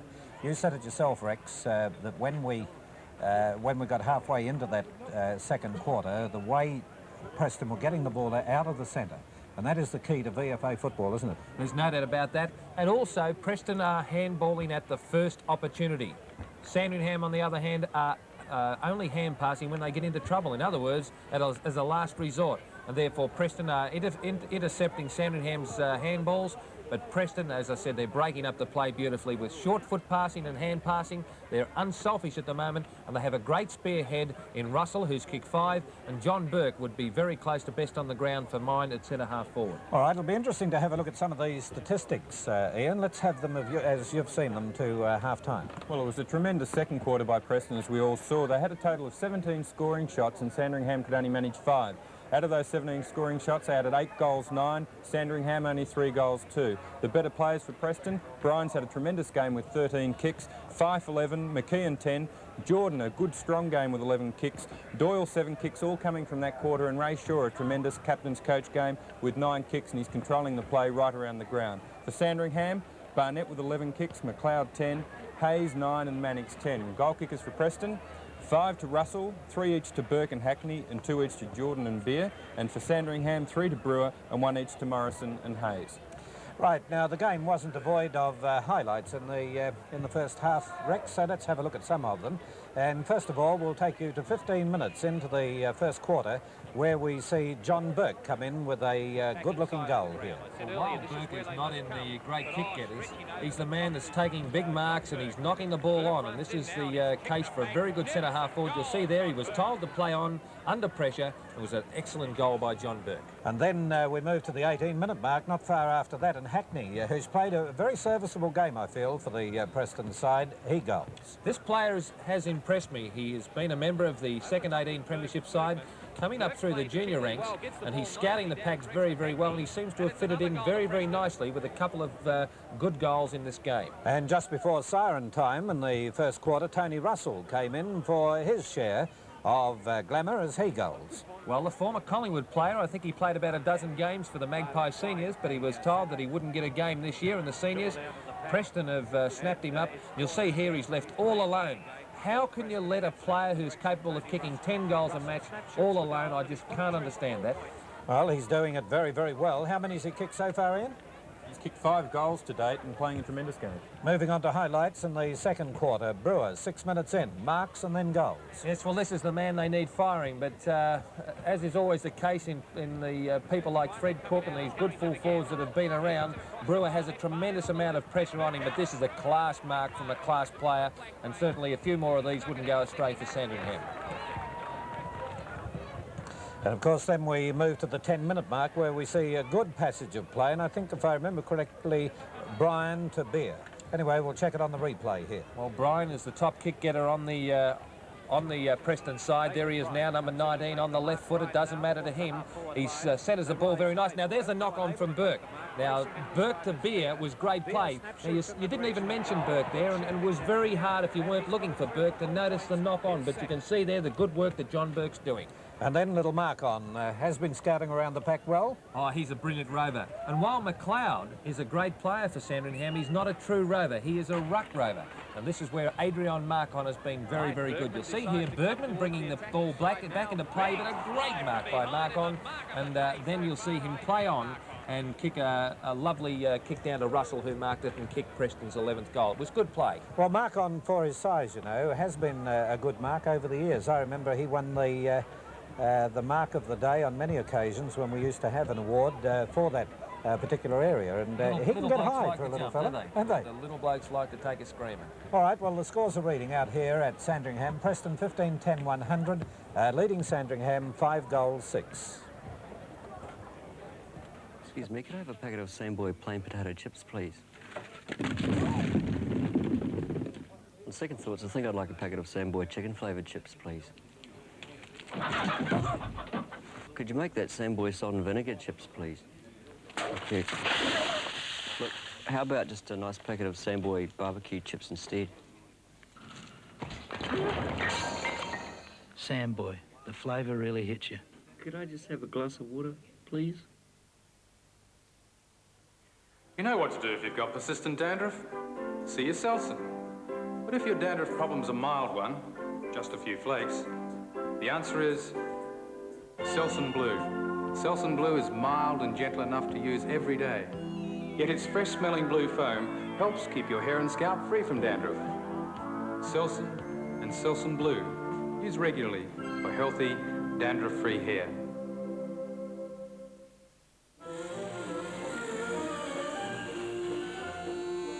From Ryobi, the company that gave tradesmen their power tools, comes a home craftsman range with true craftsmanship feel.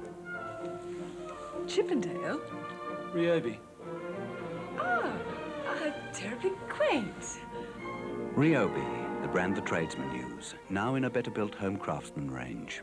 Save on this Ryobi angle grinder, just $43.95 at Mitre 10. The difference is visible. The difference is visible. Visible difference from Elizabeth Arden. Penetrates moisture 20 cell layers deep, almost to where new skin is born. And in just 14 to 21 days, a dramatic change will take place in your face. The difference is visible. Only Elizabeth Arden can call a face cream Visible Difference.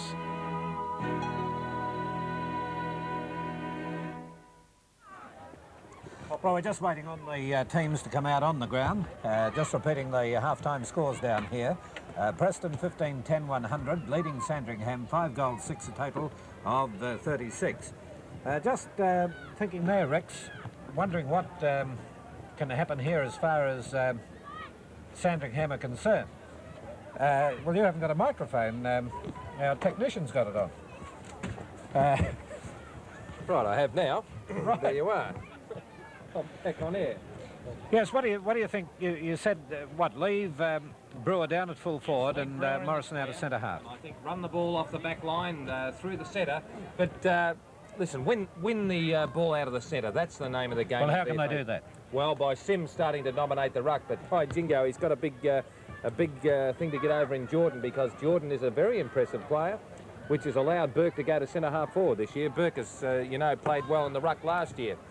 But Sandringham are in all sorts of trouble. Unfortunately, they do look slow to me, and so many people that have watched them this year have said that, they are a very ordinary side in the pace department. OK, now let's have a look at the statistics as you indicated them earlier, Ian. We can pick them up here quite clearly. As you'd expect, Preston are totally dominating the game. They've had a total of 144 possessions to 115, and as Rex noticed in his summary, they're particularly strong in the air with 48 marks to Sandringham 33. Handball's very even, but the major area of domination is in the kick department and in the air. Righto, there we are as the umpires come out onto the ground, indicate to the timekeepers, and it won't be long before we see the teams make their appearance. We will be giving you progress scores on those other matches. Very important indeed, the Frankston game, but the Camberwell match is the important one at the present time. Those matches, of course, all started 15 minutes later than our game.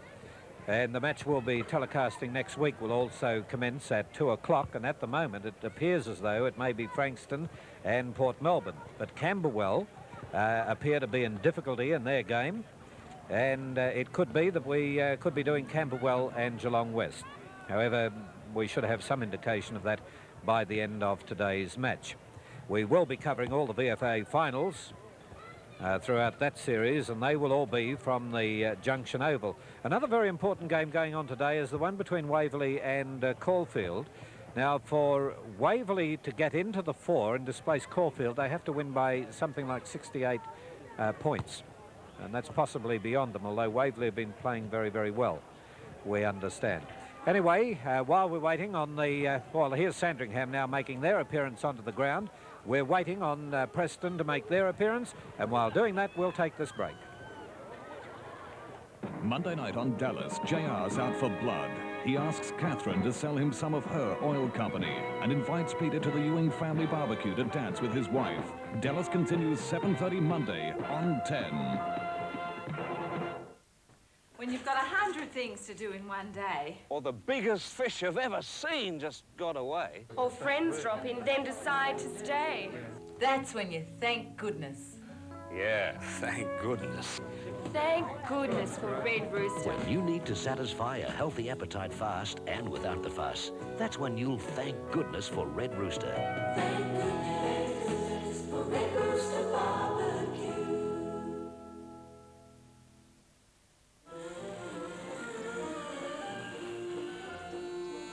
From Ryobi, the company that gave tradesmen their power tools, comes a home craftsman range with true craftsmanship feel. Chippendale? Ryobi. Oh, terribly quaint. Ryobi, the brand the tradesmen use, now in a better-built home craftsman range. Save on this Ryobi angle grinder, just $43.95 at Mitre 10.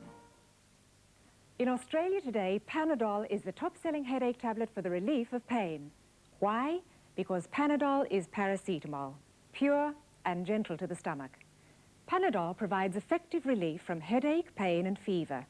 And Panadol gives you a choice, tablets or capsules, both packed for safety and convenience.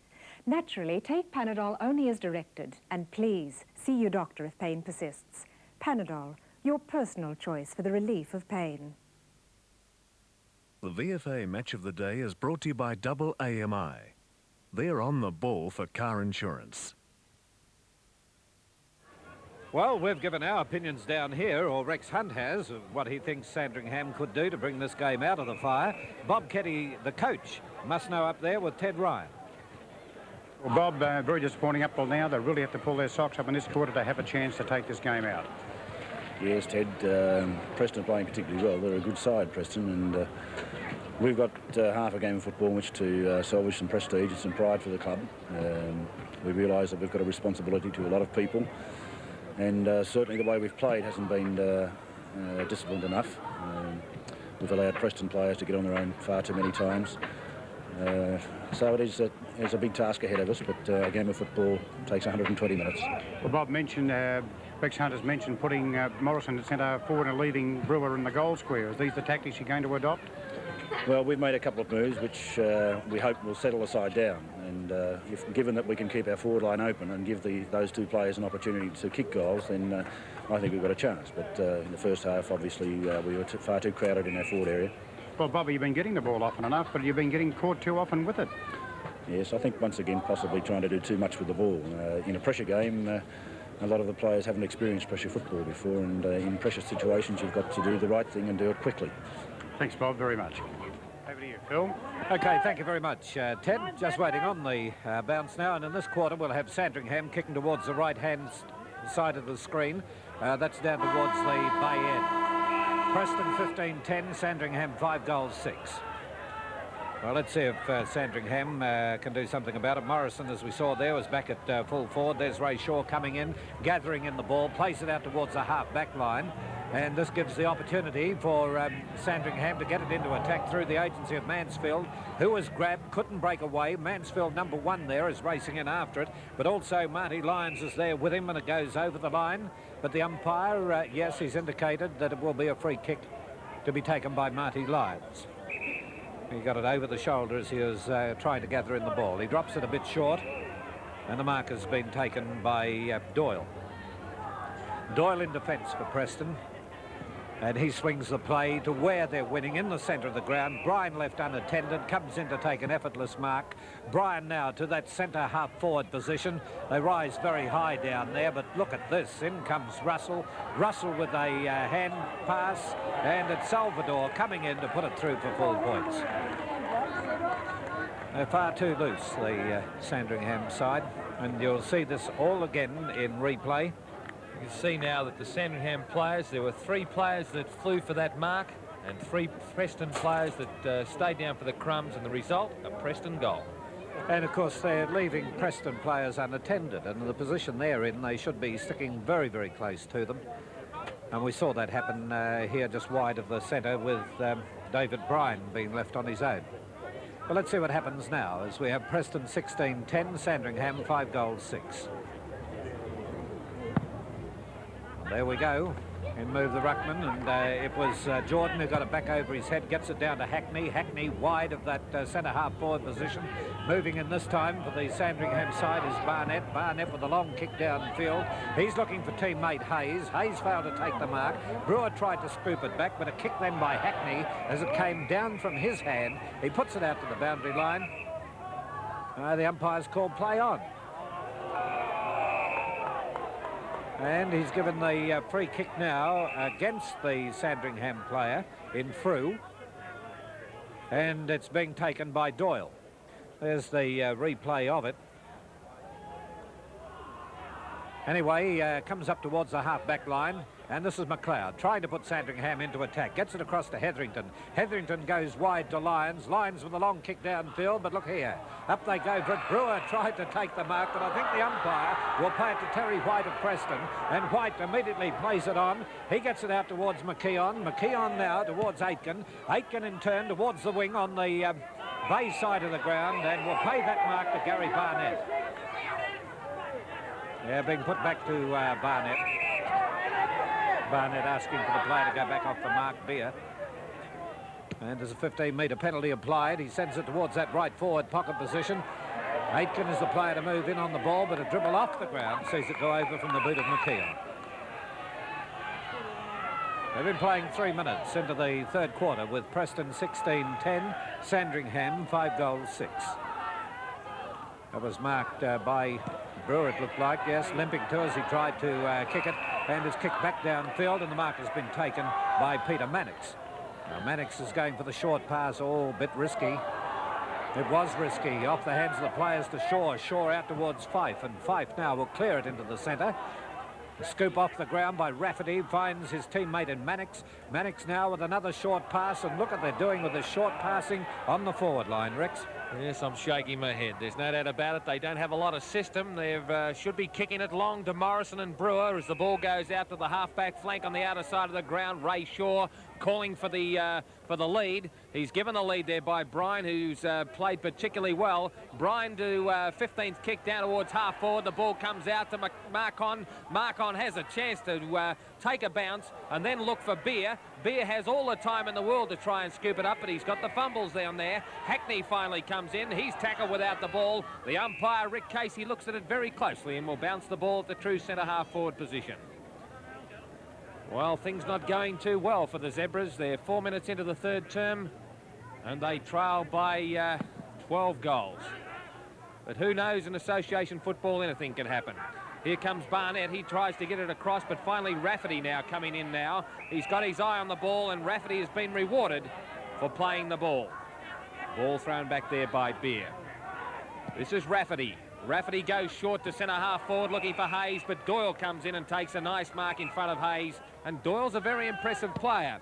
He's one of the new boys with 10 kicks to his name. He's from the Collingwood under-19s. He goes to centre-half forward and finding his centre-half forward there in John Burke. This is what they're doing. They're moving the ball in towards centre-half forward, channeling it to John Burke. And he's kicked 3 goals, 3, and he's my choice up to half-time as best on the ground, not only for kicks and marks. Well, he's let it go and he's booted it. I'd say it's going to come in. Yes, nicely, a goal to Preston. It's the place for saving. Kmart. And it's the place for great Father's Day gifts, like this Cambrook power board. It turns 1 power outlet into 4. Only $16.97. Put Dad in control with a Cambrook computer and clock. Bargain priced at just $18.97. And here's a great saving. The practical Cambrook drill tidy plus a bonus Cambrook trouble light, both for only $18.97. At Kmart, Father's Day means value for money. Kmart, your saving place.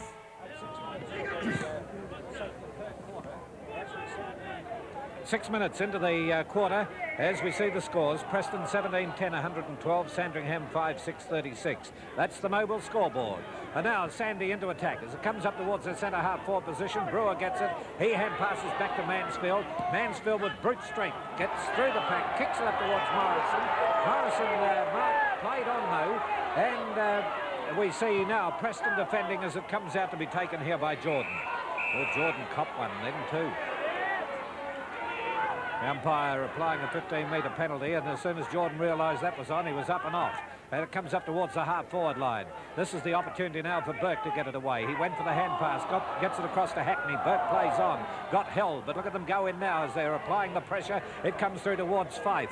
Fife turns around, left foots it towards that centre half-forward position, and Mannix drifting in there takes a good, strong mark. And the umpire saying, we'll pull him down the ground, and decides to let them play on though, although he was going to give the 15-minute penalty. Comes through in the direction of Fitzpatrick of Sandringham. He couldn't get away with it. Picked up by Shaw. Shaw, after 2 bounces, goes for the short pass up towards the forward zone. That hit the ground first and the umpire saw it. So Burke couldn't get away with it, and the umpire, or who was under them there? That was Salvador.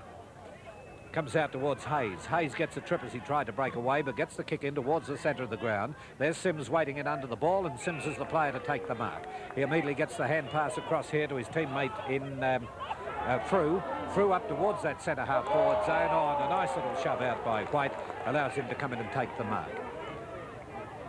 Brewer having difficulty then in getting into position, then got shoved out. Marcon is the player to accept that pass. He goes for the long hand pass up in the direction of his skipper in Shaw. Shaw with a further hand pass looking for Fife. It was sharked away from Fife, but they're everywhere, Preston, at the present time. And we'll see it now kicked towards the centre forward zone. Players under the ball. Up they go and will pay the mark Preston's way. And it will be Tony Russell. He's kicked 5 goals, 3, Tony Russell. Strong pair of hands. Immediately looked around to the umpire, waiting for that whistle. And he's right in front. This will take them to 18-10, Preston, if he gets this. There it is on its way, and they're now 18 goals, 10. Dandy Sound and Sansui, what a combination. 66 watts of thunderous power, preset electronic tuning, Dolby noise reduction, direct drive turntable, 10-inch three-way speaker system and matching cabinet, even a choice of colours. All this for $699. That's right, $699 or a 10% deposit and $5.30 per week. Dandy Sound, Brunswick, Dandenong and Frankston.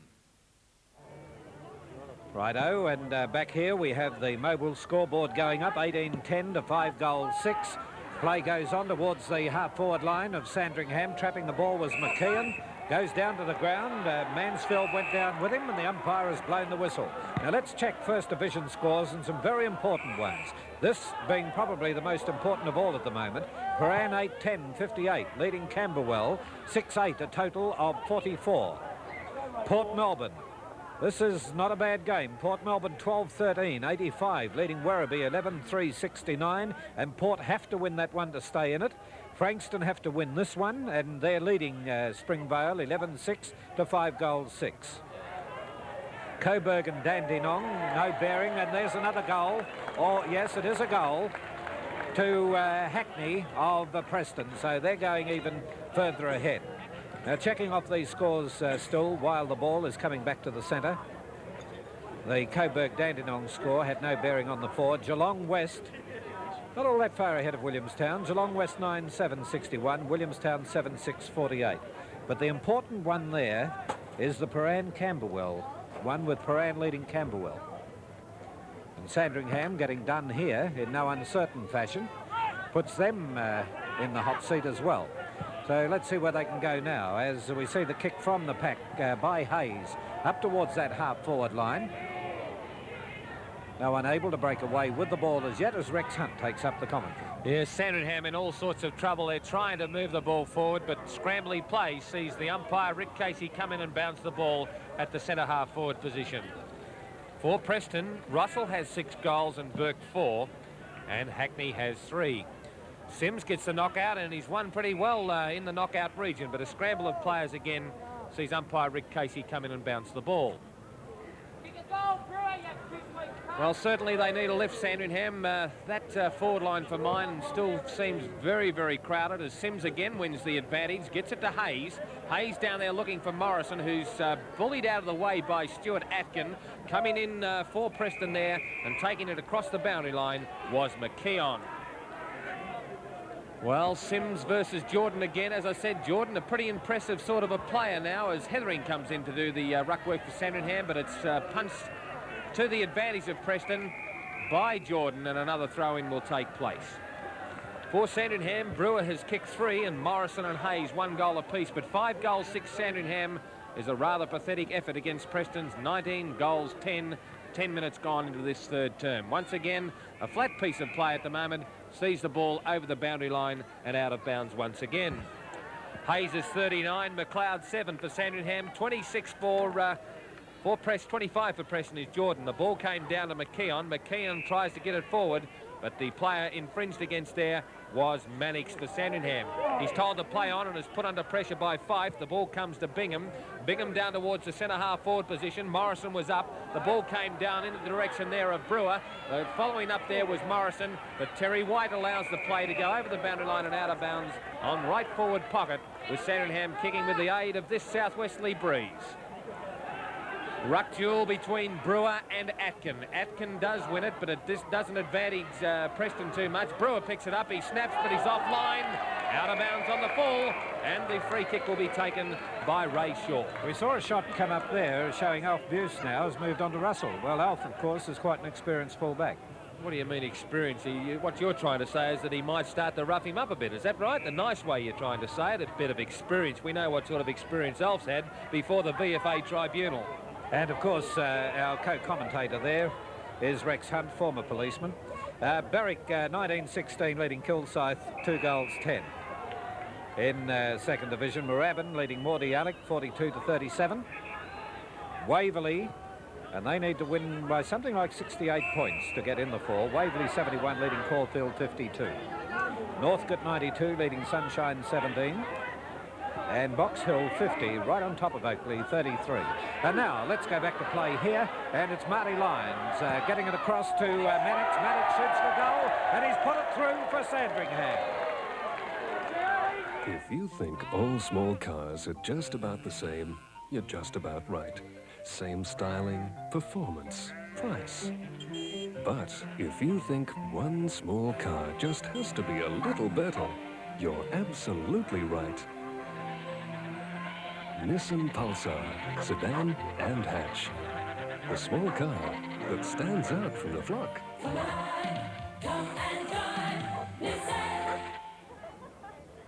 Well, back here you have the scores at this stage into the game, 14 minutes into the third quarter. Sandringham trailing Preston by a long, long way. Right, ball has been bounced once again and it goes out wide. The umpire blowing the whistle, and the free kick has been awarded to Adams by the look of it. Yes, Adams on the half-back line. So Adams of Sandringham now up towards that centre half-forward position. Shaw immediately looks around waiting for the crumbs, but it comes through to McLeod. McLeod out towards Hayes. Hayes skies it straight up in the air, and moving into it is Doyle to take in the mark for Preston. He gets it to Aitken. Aitken now up towards the wing on the bay side of the ground, and the player taking it away here is Neil Jordan. Jordan towards the centre. Burke comes out, and Burke takes the mark. Oh, flicks it over towards Fife. Fife got in a bit of trouble. To take it away will be Rafferty, and Rafferty towards centre half forward where Mansfield comes in. Oh, bang! Nice forearm jolt, that one. Oh, and there it is on its way, and it'll be another goal up to the Zebras. The latest from Luxaflex. Imagine Holland blinds in the new Luxaflex print look. It takes them out of the kitchen into the living room. Colourful fabrics, dozens of designs. Interested? Call Luxaflex Ideas 3362011. I was looking at Ken Mansfield in the dressing room on Friday night, and he's built like a tank. And have a look at this. Here he is coming in. The player gets in his road, whack. And then he goes on to kick a goal. He is ready for the next one too. But there's the ball being knocked out by Mannix. But the umpire blowing the whistle has got a free kick out of it. And it will be taken by Neil Jordan. So Jordan now, at his kick towards centre half forward. Burke moving across has taken another strong mark. He's been very strong, Burke, across the half forward line and combining well with Tony Russell. He's taken 9 marks in that position. And he's kicked 4 goals, 3. And Ian, what's Russell kicked? Russell's kicked 5 goals.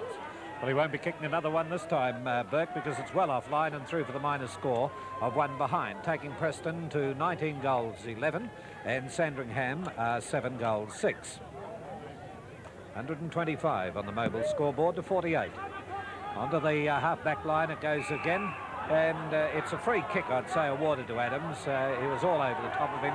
Yes, the umpire's indicating the free to Adams.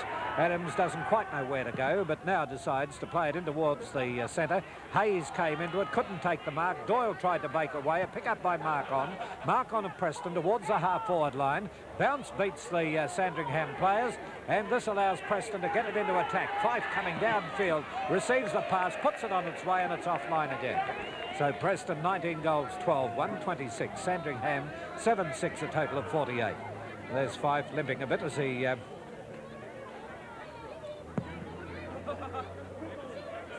and we'll have the ball being marked by Mark-on out on the half-forward line. What's the score in the league game? We had that coming through a moment ago. 109 to 44, Hawthorn's way. Right. Here's the kick now, coming from the centre of the ground by Barnett, up towards that through, up towards the centre half-forward zone. Hayes was given a shove, and I think the umpire will give Hayes the free kick. I tell you what, he's livened up play a bit, Rex, in this quarter. Yes, he's a very good player. He's been a good player for 3 or 4 years for Sandringham, Jeff Hayes, and certainly it's not his fault that they're so far behind. Well, he's had 16 kicks for the match and 7 in this quarter, so that gives an indication of how he's going. And he's got every opportunity of scoring, as we have Dunbar about to come on the ground for Preston. Fresh player. Hayes now puts it on its way. It's swinging back, and it will be through for 4 points. Don't miss the 1984 McDonald's International Junior Tennis Challenge.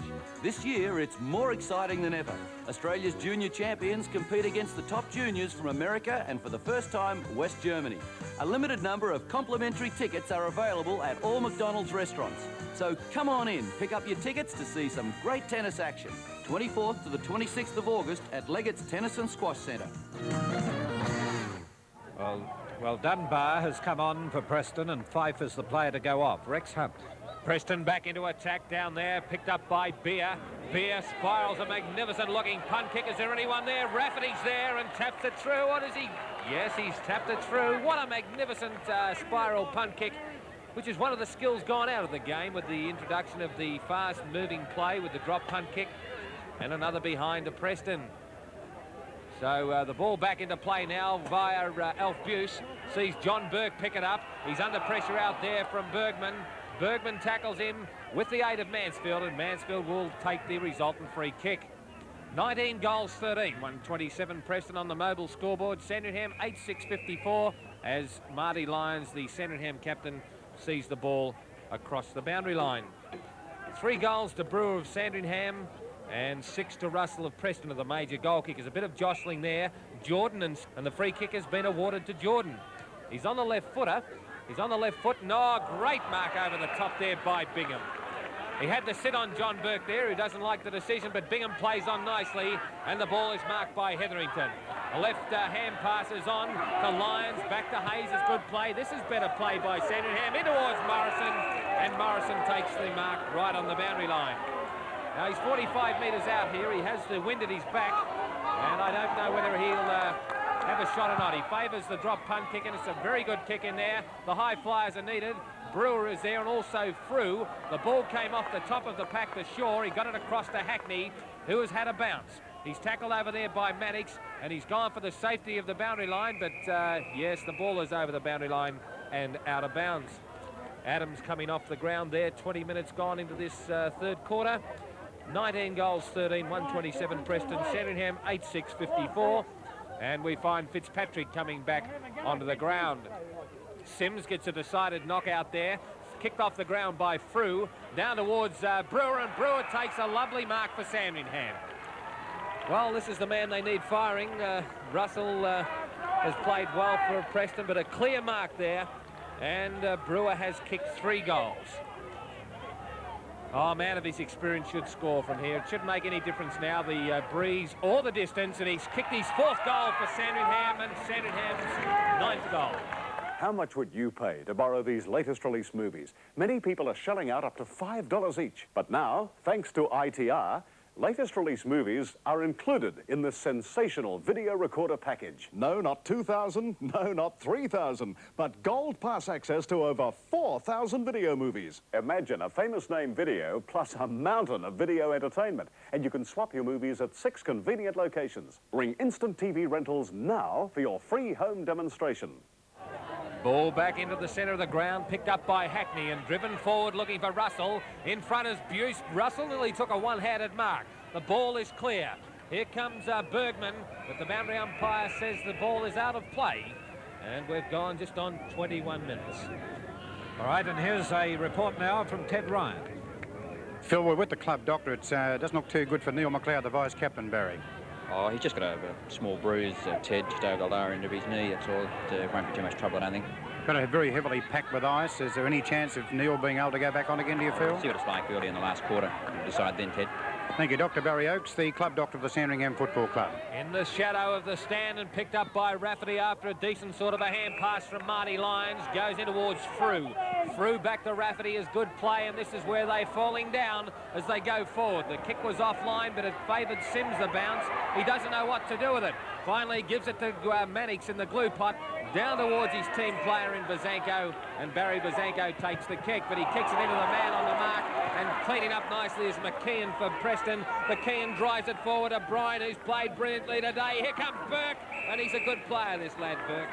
By Jingo, that's his 10th mark, and any man at centre-half forward that has 10 marks, coming up to 23 minutes into this third quarter, is a very good player. Number 7, John Burke, has kicked 4 goals. And he's lining up for goal number 5, and it looks all right from here, but look at it go away at the last moment. There's a mark to Preston, And it'll be taken down there by Brown. I beg your pardon, it's Beer. Well, Beer, he had to sit on the player there for Sandringham, and that was Alf Buse, and Beer has taken the mark. And he's kicked 2 goals, 1, a clear mark there to Beer. And Alf Buse wants to fight. Well, I think Tony Russell's just the man to fix him up too, but Russell's got the last laugh. He's got 6 goals on the board, and Preston have 19. Well, Beer just saying, listen, take your time, gentlemen. I've got the ball, and that's all that matters in football. And Buse has settled down. Yes, I tell you now, Alf, well, he's been there, done that. And Tony Russell wants to go on with it as well. Well, there's been many a headless runner after putting their nose in like that. I'd get out of the way if I were you, son. You like sticking your head into the middle of a lawnmower there between Buse and Russell. A couple of 10-rounders if ever I've seen them. Well, meanwhile, back at the ranch, Beer has the ball. And he's going to line up for Preston's 10th goal. And Beer has kicked 2 goals, 1. And he's looking pretty deliberate too. And he's kicked a goal for mine. Straight through the centre. 20 goals to Preston. 20 goals, 13. 133 the Bullens. And Sandringham, 9 goals, 6, 60. Yes, well, we've seen Alf Buse over the years. I remember the very famous one here against Oakley. That was some years ago, and Alf ended up in all the trouble in the world, fronted the tribunal, and I think on appeal got out of it all. But that was before your time, Rex. Yes, well before my time, Phil. Right. OK. So now we have Sandringham, 9 goals, 6, trailing Preston in excess of 20 goals here. As it comes down once again, racing away is Hackney. Hackney up towards the half-forward line, taken away by Saldivar. He sends it towards the centre-forward zone, offline and through for 1 behind. So Preston very quick to reply to that 3-goal burst by Sandringham in the last 10 minutes. Preston has got 1 goal, 1, and seems to have settled down again. All right, the umpire will come in and ball it up on the left half-forward flank for Preston, going towards the northern end of the ground. Preston 2014, Sandringham 9 goals, 6. Knocked away by Jordan. He's rucked consistently throughout the day. Comes down to Dunbar. Dunbar snap shoots for goal, puts it offline, and the minor score comes up to take Preston on to 20 goals, 15, with Sandringham 9 goals, 6. So there you have it on the mobile scoreboard at the moment. They've been playing 26 minutes into the 3rd quarter. Alf Buse again. He was the player who came back in the 4th round this year after being out for a year with the leg broken in 2 places. He sends it out to the half-back line. Moving across there is Rafferty. He hasn't played a bad game, Rex. No, he's put in rather well. He's battled hard up through the seconds and the thirds, Rafferty, and he's getting his chance now at senior football. Comes into the half-back line, plays it towards the wing. Mark-on waits for it, gets in between players, and he's always a good, strong mark, little Mark-on. He's got a lead out in the centre of the ground, and he's playing it out that way too. Up they go for it, and it's Aitken to take the mark. Beer. He and Aitken look a bit alike. So Beer now from the centre with his kick towards the centre-forward zone. Here's the opportunity for Mansfield to come through. Built like a tank. Reminds me a bit of Charlie Sutton years ago as he sends it in towards the half-back line, and Frew is the player to take the mark. He's got the lead in the centre of the ground. Rafferty now with a hand pass across to Mannix, who hasn't given up all day, and Mannix from wide of the centre towards the half-forward line. Let's see what Brewer can do now. Knocked away from him, comes back in the direction of Doyle. Doyle is brought down to the ground. Over the ball they go, and the umpire will ball it up at the Sandringham centre half-forward position. Preston 2015, Sandringham 9 goals, 6. And it's Mark-on scouting around the pack to gain possession, in towards the centre, moving through rather quickly is Dunbar, and Dunbar's giving it a bit of pace there across the centre and the half-forward line, out towards Russell on the half-forward flank. He can't get to it before it's beaten them over the line. Alf Buse had a little back kick at the ball. He's a tough player to play against, Buse. Look at him looking at his opponent all the time, over the shoulder, gets in front.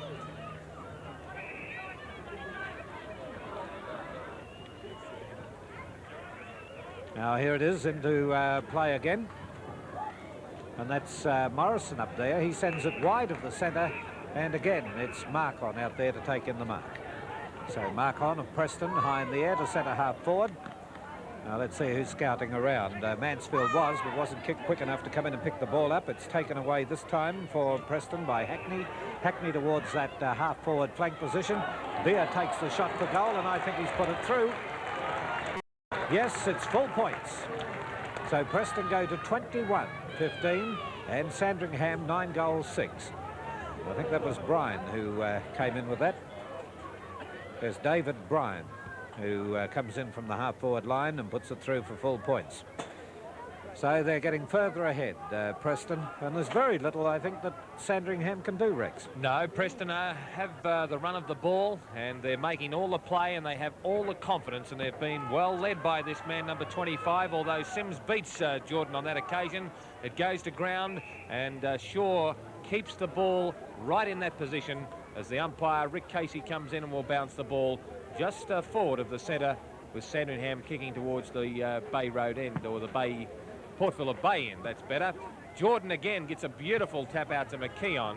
McKeon kicks it quickly in the direction of John Burke, but it's picked up nicely by Dunbar. He gets it across to Bryan. Bryan gets it towards Russell, who drops that one. He was put under pressure by Buse, but Buse went over the top of him, and good decision by the umpire. Buse is going mad, but he definitely infringed, and he pushed Russell in the back.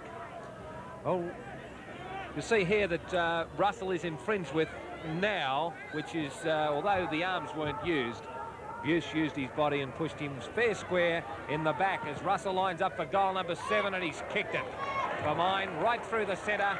Preston 22-15, 147 to Sandringham 9-6-60. That's on the mobile scoreboard, and I'm at a loss just to know what Bob Keddy can do to get Sandringham back into this game.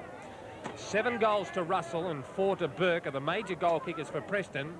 And good players in Hackney and Beer have 3 apiece. Whilst for Sandringham, Brewer has kicked 4 goals and Hayes 2. Well, although Sandringham have battled hard, that's about all you can say about them that's nice. And although Russell has just kicked his 7th goal, Buse wants to go on with it again. This time Jordan tries to get in front of Sims, but Sims gets the ball to Mannix. Mannix down towards Brewer, but he's nicely hipped out by White. The ball favours now Brewer, who's a little bit slow, and you can't knock him because he's had a bad knee injury this year. Ray Jordan bouncing on the ball and trying to get it out. Ray Where are you Benson, getting this Ray Jordan from? Where am I getting this Ray Jordan? This is, yeah, this is right. Ray Shaw goes for the ball, and he's taken the free kick and gets it out into the direction of Frost. Frost runs around, he's in all sorts of trouble, and he's tackled there by Fitzpatrick, and Fitzpatrick will take the resultant free kick for Preston. For Sandringham, I think you better take it, Phil. Right, Rex. And Fitzpatrick now from the left half forward flank, kicking towards the southern end of the ground, Bay end. Long, long way behind Sandringham. They need every shot they can get at the goals. It'll drop a bit short and be scooped through for 1 behind to take Sandringham onto 9 goals 7, 61, and Preston 22-15, 147 on the mobile scoreboard. We'll be bringing you progressive scores from other matches as they come to hand, and the final scores will be in Eyewitness News tonight between 6 o'clock and 6:30. Out it comes once again, and there was Mansfield getting it away from his teammate then. Screws it around towards Brewer, but chipping in there in defence was Plowman of Preston to take the mark. So Plowman from defence plays it straight up the ground towards Bryan. Bryan takes an effortless mark, decided against the hand pass to kick it towards centre half forward. And going up was Burke then to try and mark it again. Couldn't quite do so. Pushed out in the direction of Hackney. Hackney has been in everything. Pushes it across. Bryan gets it down here towards Burke. And Burke now turns around, shoots for goal. And there's the siren before a score came up. Preston 22-15, 147. Sandringham's 9 goals 7, 61. And Ted Ryan is making his way across once again to Ray Shaw. We'll talk with Ray Shaw at the end of each quarter, and then before the next quarter commences to Bob Keddy. But now to Ted Ryan. Well, Ray, you've certainly put in the big ones again that quarter against the breeze, and the boys are putting it right all together. Yeah, I wasn't too happy with that quarter because, you know, we relaxed a little bit. We let everyone else do the work instead of doing it ourselves. We spoke about doing the hard work as an individual all bloody week, and I was disappointed that quarter. You know, they play well, Sandy. You know, they kicked a few goals before we did, but full credit to the boys. They fought back really hard, and you know, we kicked the last 4 goals, so I was happy with that. But you got a commanding break, but football, the sides have come out and kicked 15 in that last quarter, so there's still an outsider's chance. Sure, look, VFA football is so quick. You know, you can kick 8 goals in 10 minutes, but this is our best quarter, so, you know, this has been our best quarter all year, so let's hope for the TV public at home we can turn it on again. Good on you, Ray. Thank you very much. Right, comments there from the captain and coach of Preston, Ray Shaw. Now let's have a look at the score quarter by quarter. Sandringham have been behind all day, 16 to 38 at the end of the first quarter, and then they really jumped them in the second quarter, 36 to 100, and now at three-quarter time, on the mobile scoreboard, we have Preston 22-15, 147, leading Sandringham 9-7, 61. What's this?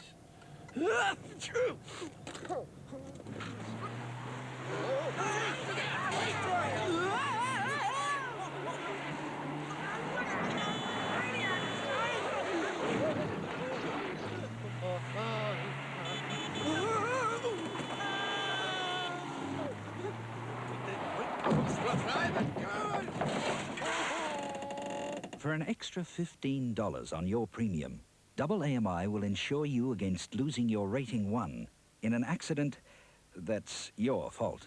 Double AMI, rating 1 protection. So call Amy. We keep our promises. That was terrific.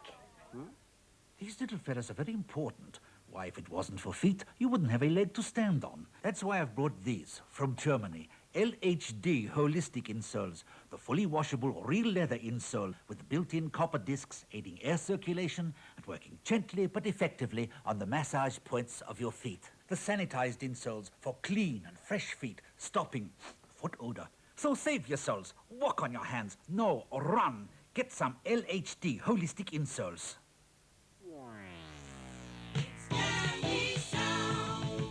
Dandy Sound are first again. Now everyone can afford the magic of Marantz laser technology.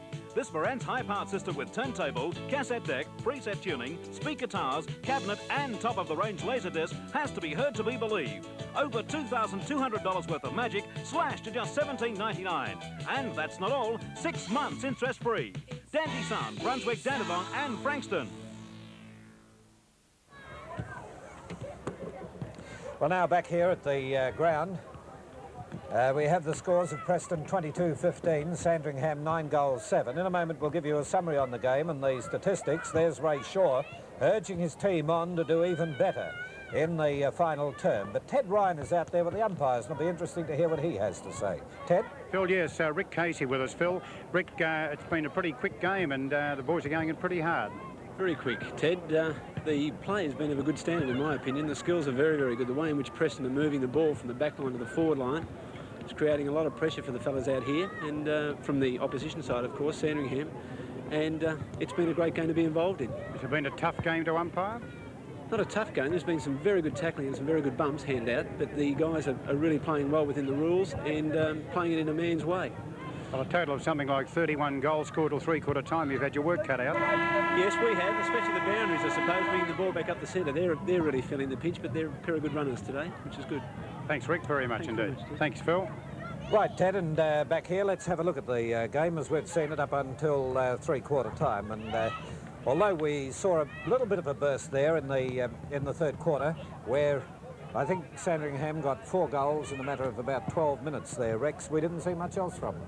No, and Preston go on their merry way, and although they are they're winning well in the ruck through Sims for mine, Preston are making the adjustment through players like Bryan and Shaw, and they're getting the ball out of the centre.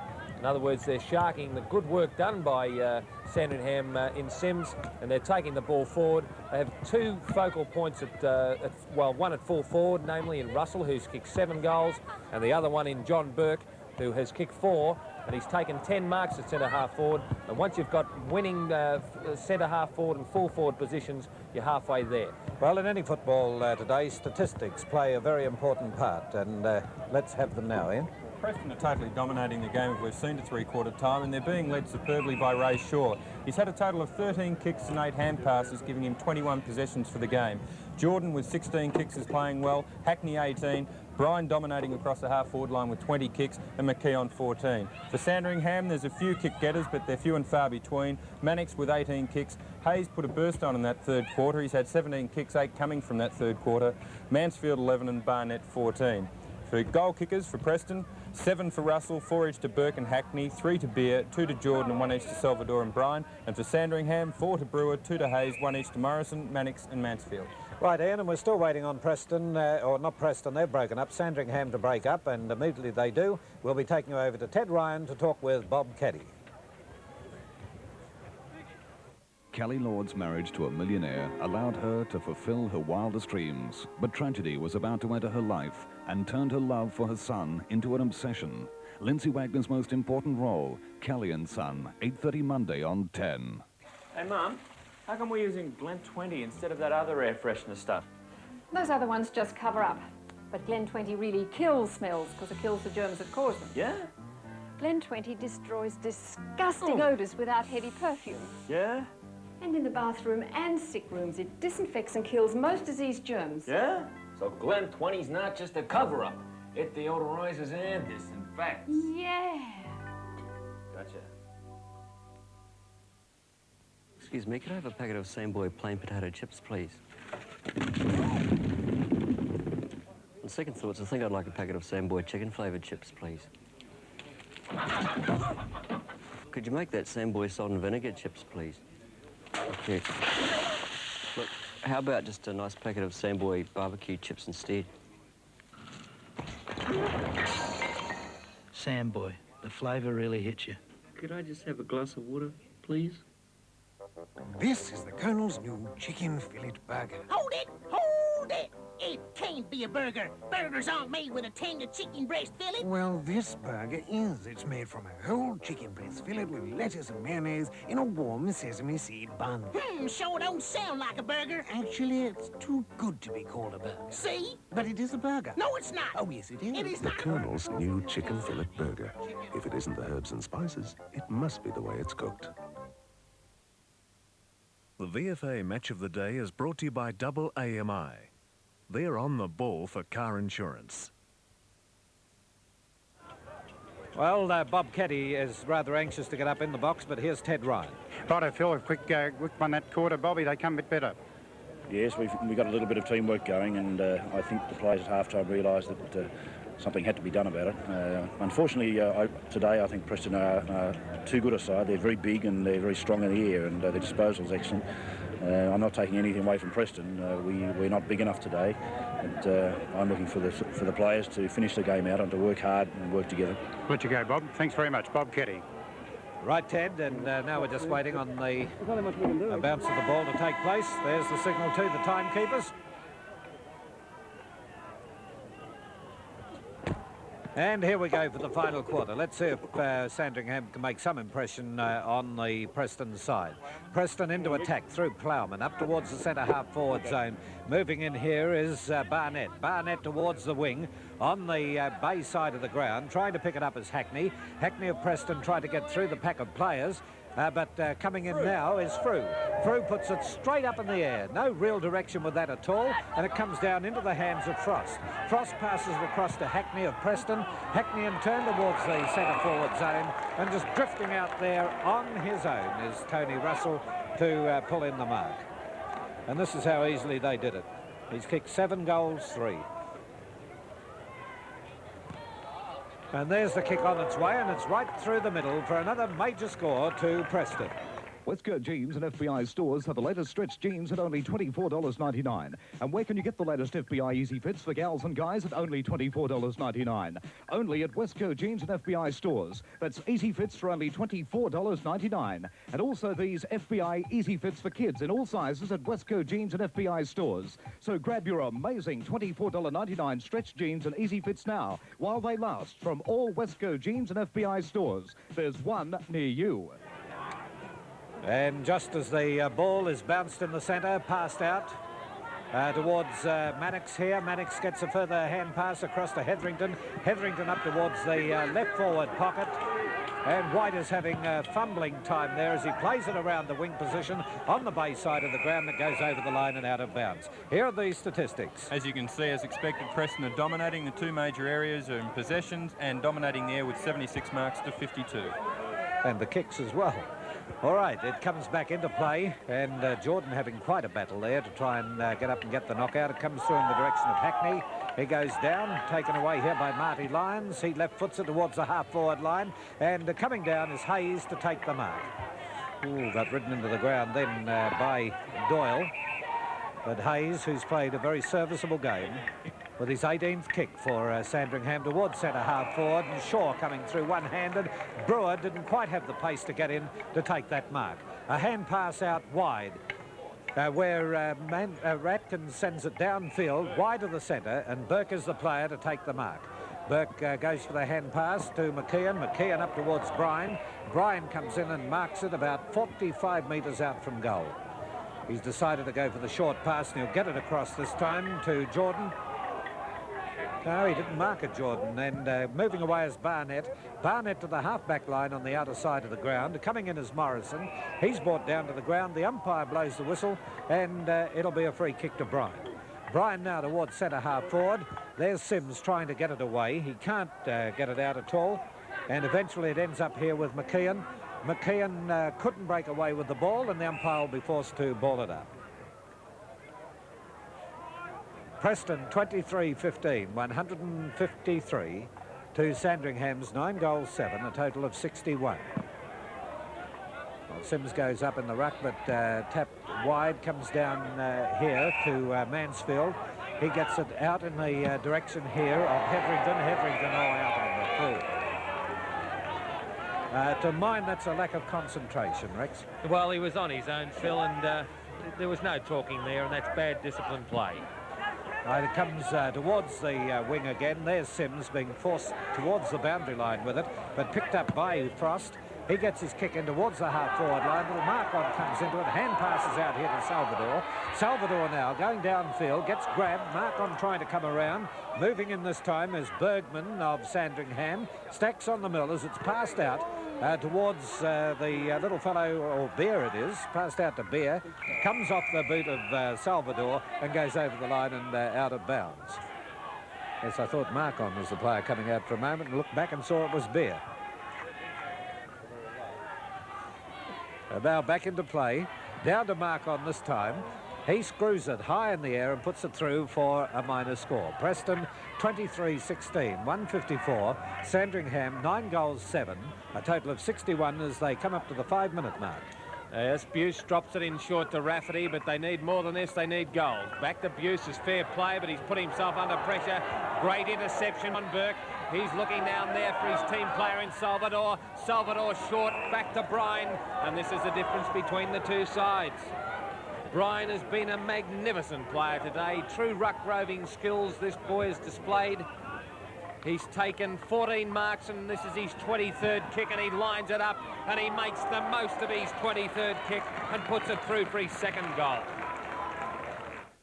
Westpac announces the world's first national electronic banking system. A vast network of electronic terminals and bank branches that gives you the choice to do your banking where and when you want to. A system that is soon to be installed into over 1,000 service stations and supermarkets. All you need is just one card. The card is the bank, and the bank is Westpac. Well, Sims got the knockout again, but it's no good because Preston had it. But this time Mannix is able to take the free kick and give it to Mansfield. Now, why he did that, don't ask me. You can only ask Cuddles, because he gave it to Mansfield. He put right under the hammer. The ball went to the half-forward line where Hayes took the mark. It got it across to Hetherington, but Terry White comes in and takes the resultant mark for Preston. Oh, he can have a bit of a stroll. He takes a bit of a bounce and gives it to Ray Shaw. Ray Shaw runs around and shoots it right out to the other side of the ground and gives it to Salvador. Over the top to Bryan is good play to McKeon, I should say. McKeon on the left foot down towards Burke, who tried to take his 13th mark, but he was interfered with down there. by Morrison, and it's going to be Burke to pick himself up and take the resultant free kick. Burke's kicked 4 goals, but I think he may be a little bit short of a bit long on distance here for mine. But he seems quite confident that his 12th kick can go through for his 5th goal. As he puts it into the goal square, it'll drop a little bit short. The big flyer from behind was Beer. The good scouting comes from Hackney. 25 goals to Preston, and they go on their merry way. When you need a little lift, but you just can't take a break, pull out some PK chewing gum. The clean, fresh feeling of PK chewing gum puts a little lift in everything you do. That fresh flavor burst, that crisp, clean taste, that PK pickup is going for you. Chewing PK gum really keeps you humming. PK chewing gum keeps you humming along. Chewing PK gum really keeps you humming. PK chewing gum keeps you humming. Right, well, there we have the score. Preston 25-16. Sandringham on the mobile scoreboard, 9 goals, 761. And might I say how pleased we are to have Mobile associated with us today. We can't give you the good oil on Sandringham, of course, but we certainly can on Mobile. As we have Prue now with the ball wide of centre-half forward for the Zebras. He sends it towards the centre-forward zone, punched away from the forwards. Shaw's everywhere today. He's played a very, very serviceable game. He hand passes to McKeon. McKeon recovers quickly enough to be able to kick it down towards the forward zone. Moving in is Barnett. He couldn't gain possession of it. It's passed out this time to Jordan from Hackney. And Jordan now with his kick towards Bryan. Bryan from wide of centre-half forward, lines them up, shoots it towards the goal. And he's put it through for another full points. So Preston go on to 26-16, Sandringham 9 goals 7, and that was his 3rd goal. And this is how effortlessly Preston are scoring here today at Sandringham. You'll see Jordan move around, line them up rather deliberately, and then put it through. How many different players have scored goals for the Preston side, eh? There's only been 7 players out of the total of 26 goals, so it's basically been the forward line. Right, there goes the... well, you wouldn't see the full back scoring goals. There's Bazanko coming down from the centre, sends it towards centre forward. Now the umpire had blown the whistle on Brewer. Before he had marked the ball, he had given Terry White a shove in the back, and White will get the free kick.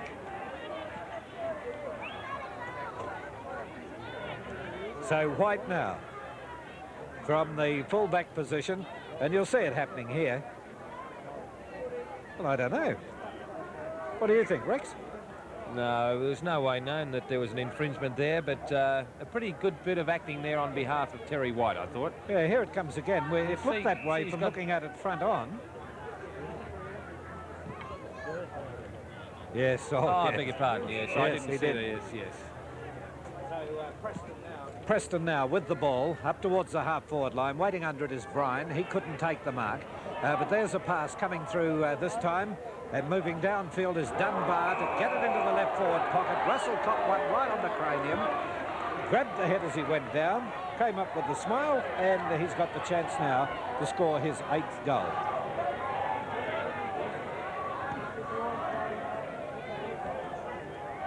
And now he's lining them up. He's on an angle, puts it on its way, and full points on the board again to Preston. From the man in the little yellow van to the lady who's answering your call. You know that help is on its way. You know that you can trust us all. Just $40 makes you a member of the Club Victorian Zone, the RACV. 24-hour road service, insurance, travel and finance. Join now at any RACV branch. Need us one day. Well, this is really a massacre, I'd say, by Preston. Mark on coming from the centre to Salvador. Salvador up towards the half-forward line. And coming in once again is Bryan to put it through for another goal, making it his 4th. And I think the 28th going up to Preston, with Sandringham scoring 9 goals. So dear, oh dear, look how easily it is done. Buse runs across there. It loses direction, and immediately we see David Bryan, the ruckman, coming in to put it straight through the middle. So it puts the 28th goal on the board, on the mobile scoreboard for the Preston side. Well, let's see whether they can get some more up. Getting grabbed as he got the ball was Mannix, and the umpire has decided to ball it up again.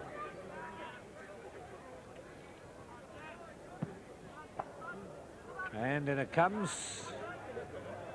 No one able to break away. That was Marty Lyons who got the boot to the ball, and look at the race in for it now. There are 3 Preston players going out there. Cutting across them was Bazanko. And trying to get it away was McKeon. The umpire will rule, I think, that he threw it, and the free kick will probably be taken by Marty Lyons. Yes, it's being called back. Well, not an auspicious debut for the VFA by the Sandringham side. I came down to their practice on Friday night, and I thought they'd do a lot better after talking with them. But here we are. Paran are still leading Camberwell. Paran 11-17, leading Camberwell 10-10. That was a pretty fiery game last time they met at Paran too. Port Melbourne 17-20. Well, they're home against Werribee 13-2. Geelong West 12-9, leading Williamstown 9-9. And Waverley 82, leading Caulfield 65. Well, that won't get Waverley in the final 4 in second division. And Box Hill 73, well on top of Oakley 57. So that's it with progress scores from other matches, as it's down on the forward line of Preston. Where else? At this stage, 13 minutes into the final quarter. Must be very, very disappointing, not only for the Sandringham team, but for the Sandy supporters.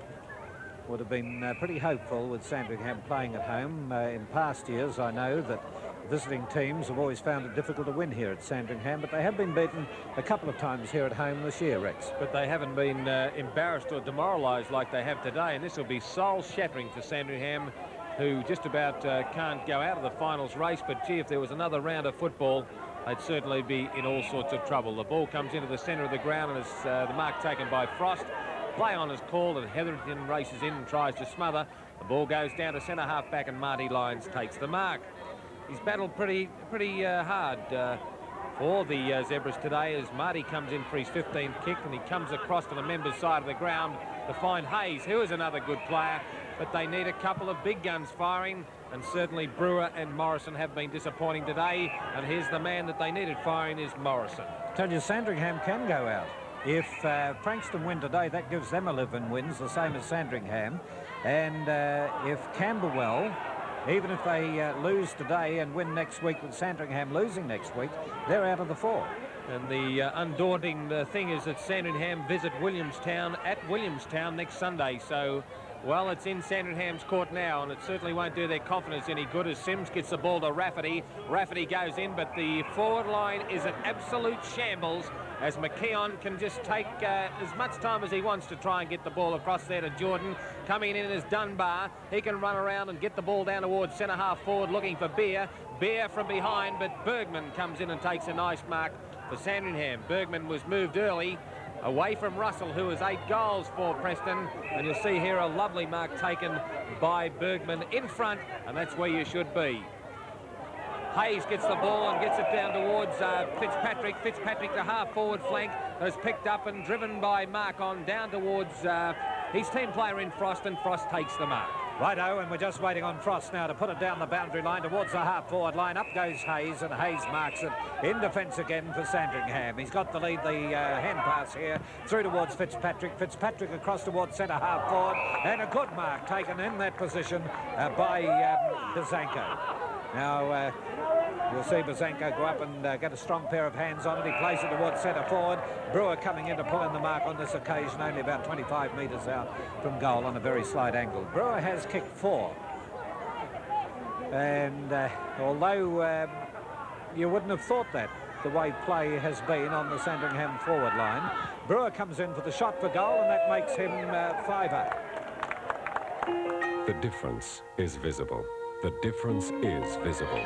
Visible difference from Elizabeth Arden. Penetrates moisture 20 cell layers deep, almost to where new skin is born. And in just 14 to 21 days, a dramatic change will take place in your face. The difference is visible. Only Elizabeth Arden can call a face cream Visible Difference.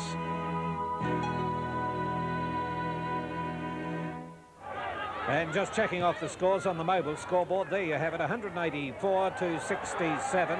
As Preston are in attack again, it's a hand pass out this time to Barnett. Barnett upfield for Sandringham, moving in as McKeon of Preston. McKeon now with a little short pass, looking for teammate in Burke, and Burke accepts that pass. Mansfield on the mark, with Burke now getting a lead. And the lead coming out from Beer, but it's pushed out towards the boundary line. Coming through was Barnett, who ended up on the ground and will be thrown back into play. Preston 28-16, Sandringham 10 goals 7. So Sims working around in front, gets the knockout from the ruck. A hand pass comes out in the direction of Mannix. Mannix upfield now towards the centre of the ground, looking for Hayes, and Hayes is the player to accept the pass. I'd say he's probably been one of the best of, that's his 21st kick of Sandringham. Comes off the hands of the pack. And again, we'll see the Preston defence coming through as the ball ends up with Frost. Frost now with a hand pass, and coming down the ground is Doyle. Doyle towards the half-forward line on his own with Salvador. Salvador with his kick towards the goals. It's offline and one behind. So that takes Preston on to 28-17 and Sandringham at 10 goals 7. Gee, I didn't think Preston, I suppose, you know, I don't know how to put it here. I didn't think Sandringham were this bad, but by the same token, I didn't think Preston were this good, Rex. They're very, very formidable combination. They have high markers, they have two good forwards, and they have good rovers like Marcon, who slams through another goal for Preston, and 29 goals on the board to the Bull Ants. Well, they're just doing it at their leisure at the moment. And there's Adrian Marcon. He's taken a few good grabs today and flown with the big boys. But you can see here that Bryan, best man on the ground from Burke, and the crumb gatherer is Marcon onto the left boot. And Preston moved to 28 goals 17, 191.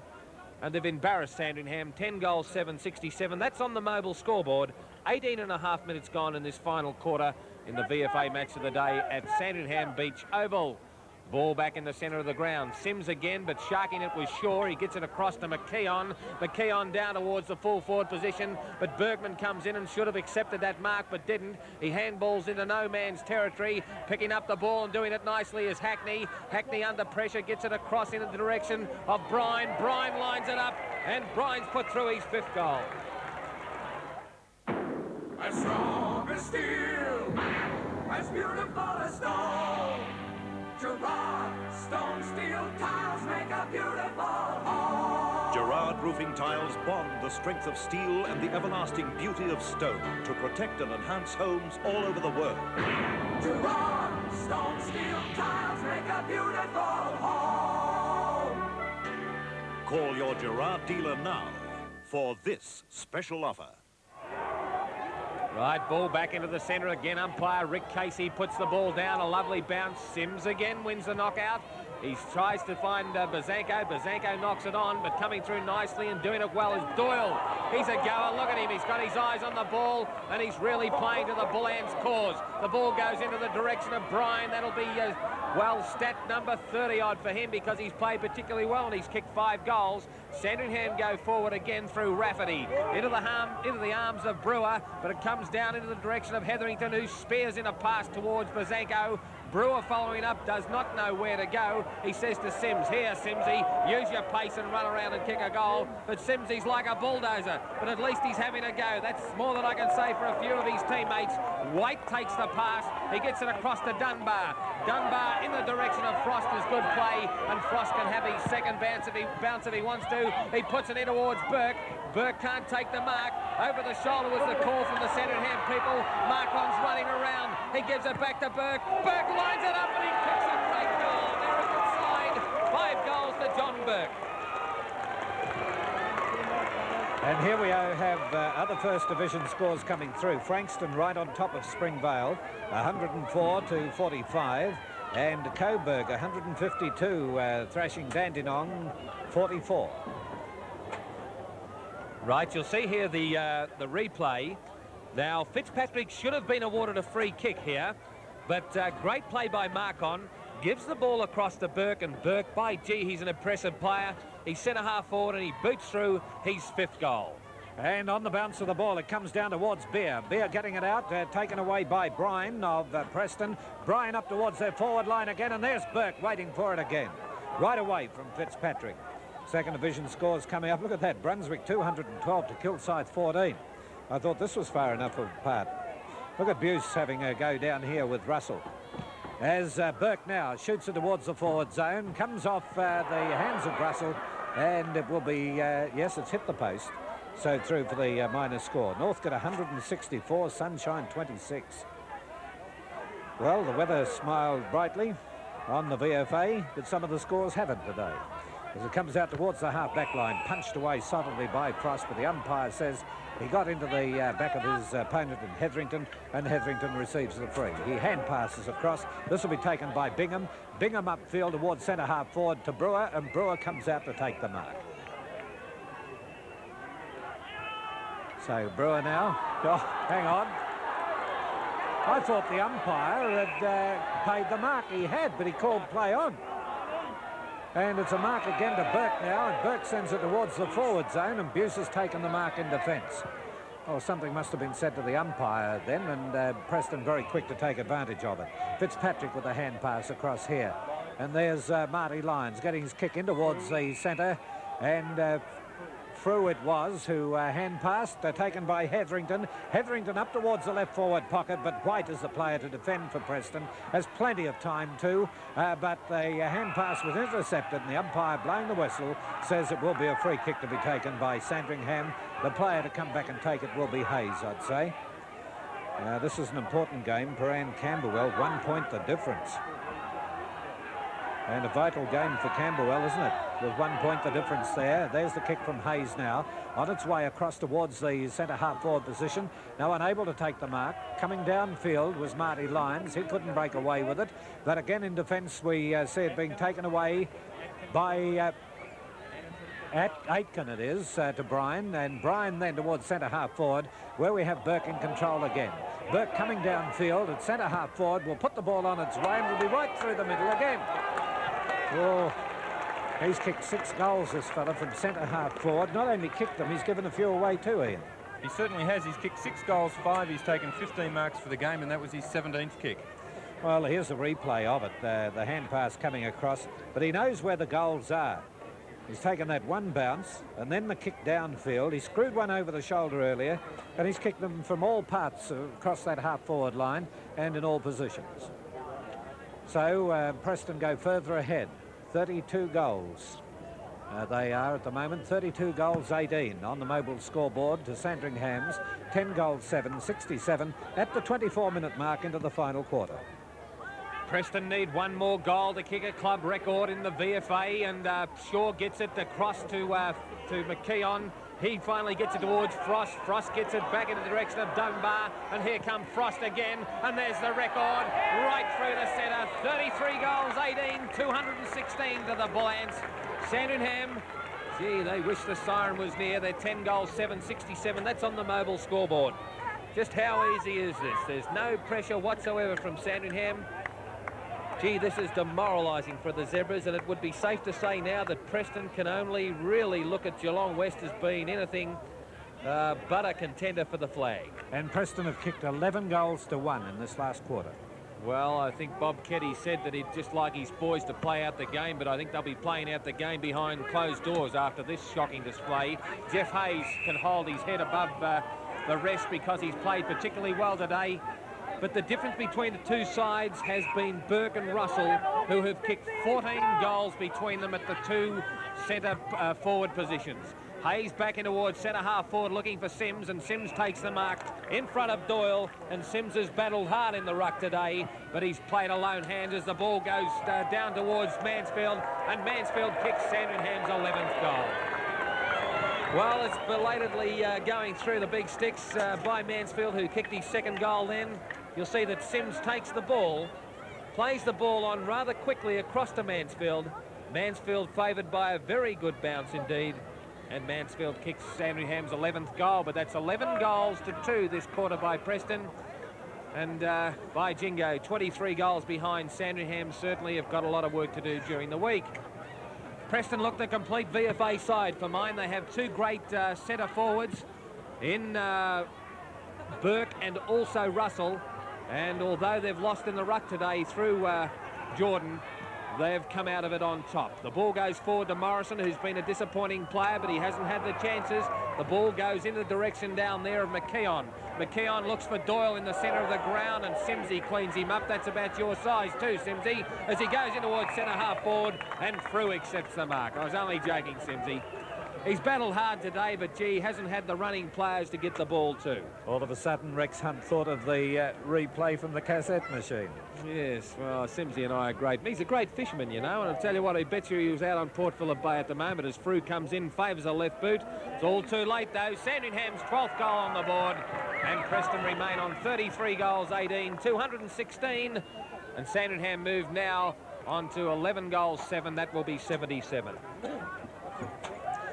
Right, well, there we have Bob Caddy, still concentrating on the game, but, well, I suppose he's got to work out what he'll do now with Williamstown next week, because that's their big game up against Williamstown. But the way things are shaping up at the moment, it looks as though we'll be doing Frankston and Port Melbourne. I'd like to get a score through from Port Melbourne if we can, or from the game they're playing in against Werribee. There's the kick now from Mannix up towards the forward zone of Sandringham. Crowd yelling out, holding the ball, but dribbled out by White of Preston. Trying to get it away is Aitken. He's the player who comes out with it too. And Aitken now with the kick towards the centre of the ground. Sims moving in. Oh, too fast. And it's Marcon who's got it. Marcon plays it across to Beer. And Beer now from the centre of the ground with this record-breaking team of Preston. Passes to Burke. Burke with a further hand pass. And let's see what will happen with it now. Nearly back to Burke, but he's decided to kick it off the ground straight towards Hetherington, who couldn't break away. Bit of scrabbing going on. And here's a Paran-Camberwell score, still 1 point the difference. Paran 96 leading Camberwell 95. It'll be a great finish to the final home and home games next week by the look of it. There's Sims now moving into it for Sandringham. Oh, very slow in trying to get rid of it. Comes through to Hetherington. Caught one as he tried to get through. He put the arm up, that forearm up again. According to the umpire, and the free kick will be taken by Preston. If White can take it, he's okay now. Solid player, this Mansfield. Ken Mansfield. And now here's White. There he was going to the ground as it's kicked towards the centre of the ground now. And it's Dunbar who moves into the ball, passes it up towards the half-forward line, looking for Bryan. Bryan will send it back here towards Burke. And also reaching out to try and take it was Hackney, and Hackney has taken the mark at the true centre half-forward position. So Hackney has the chance to further increase the Bullen score. They're 33-18 to Sandringham's 12-7. And how many has he kicked, Ian? This is his 22nd kick, and he's kicked 5 goals. And there it goes on the way. He's kicked now 6 goals to take Preston on to 34-18 to Sandringham's 12 goals 7, a total of 79. Mammoth score here by the Preston side, and a record score for Preston in any game from our information.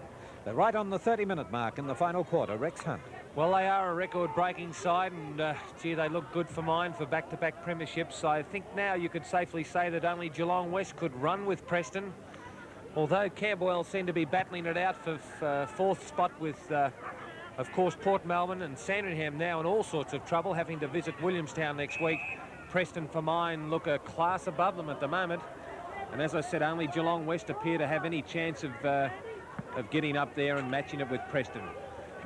Here in the ruck now gets the knockout down to Mannix, who's battled well all day, picked up by Salvador across to Marcon. Marcon is in possession and should be penalised, and he is penalised, and the umpire awards a free kick across there to Frew. Frew goes towards half-forward flank looking for Mansfield, but there's no race here as Doyle comes in. Now, this is how much time they've got. They can just run around, gain possession, get it on towards Frost, and Frost now can run around into the centre half-forward position, and they can raffle this one there between them. McKeon and Dunbar didn't know which one to go for it. But finally there, the ball comes out in the direction of Salvador. Finally, Bryan goes in trying to get his umpteenth possession. The ball comes out to Dunbar. Dunbar can take a bounce, and he nearly kicked it out of bounds. Wow. Talk about boot in mouth there. Well, he won't be too disappointed because it's developed into a special atmosphere in the last quarter for Preston. They've just decided to have a few practice for goals and practice the old spear type of hand pass and run the ball off the back line. And I think they've enjoyed it and have come out of the game. That's not what Ray Shaw would be wanting. No, I don't suppose so, but I think that they've kicked 12 goals for this quarter, and Ray Shaw, if he was going to have a go at Preston, I think he'd be a very hard man to please. The man that needs to be pleased is Keddy as the ball goes into the arms of Bingham. Bingham is upended there and received the free kick after the infringement there from Adrian Marcon. The game petering out here at the Beach Oval this afternoon before a reasonable crowd in good conditions, and Brewer Nilly takes the mark down there, but Nilly is not good enough as he's tackled there and will be penalised for holding the ball, and the free kick will go to Terry White. Terry White goes off the half-back line and hand passes it to Shaw. Shaw gives it into the direction of Frost, and Frost takes the mark. Camberwell have hit the front. They're 101 to 98. Right, the ball in the direction of Salvador, and Salvador takes it. This game is well and truly over. Well, it was over at half-time as Bear takes the mark. He's the big set down there for Jordan, and he takes a great mark, Jordan. And you saw the score come up there from Port Melbourne. Porter right on top.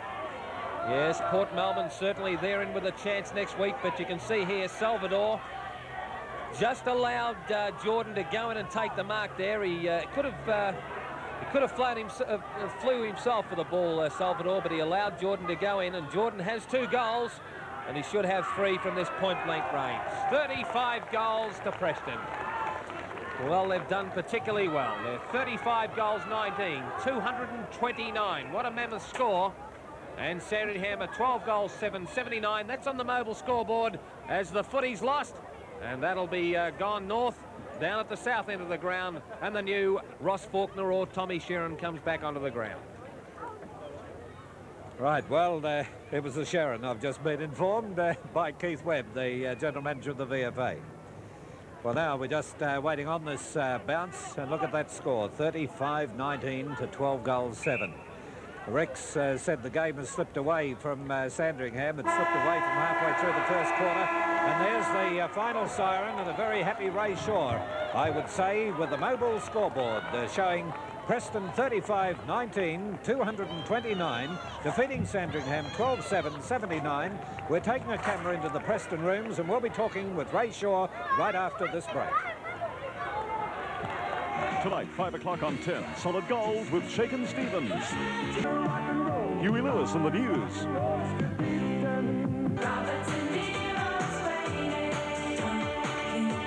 And Bananarama on Solid Gold. 5 o'clock tonight. What's this?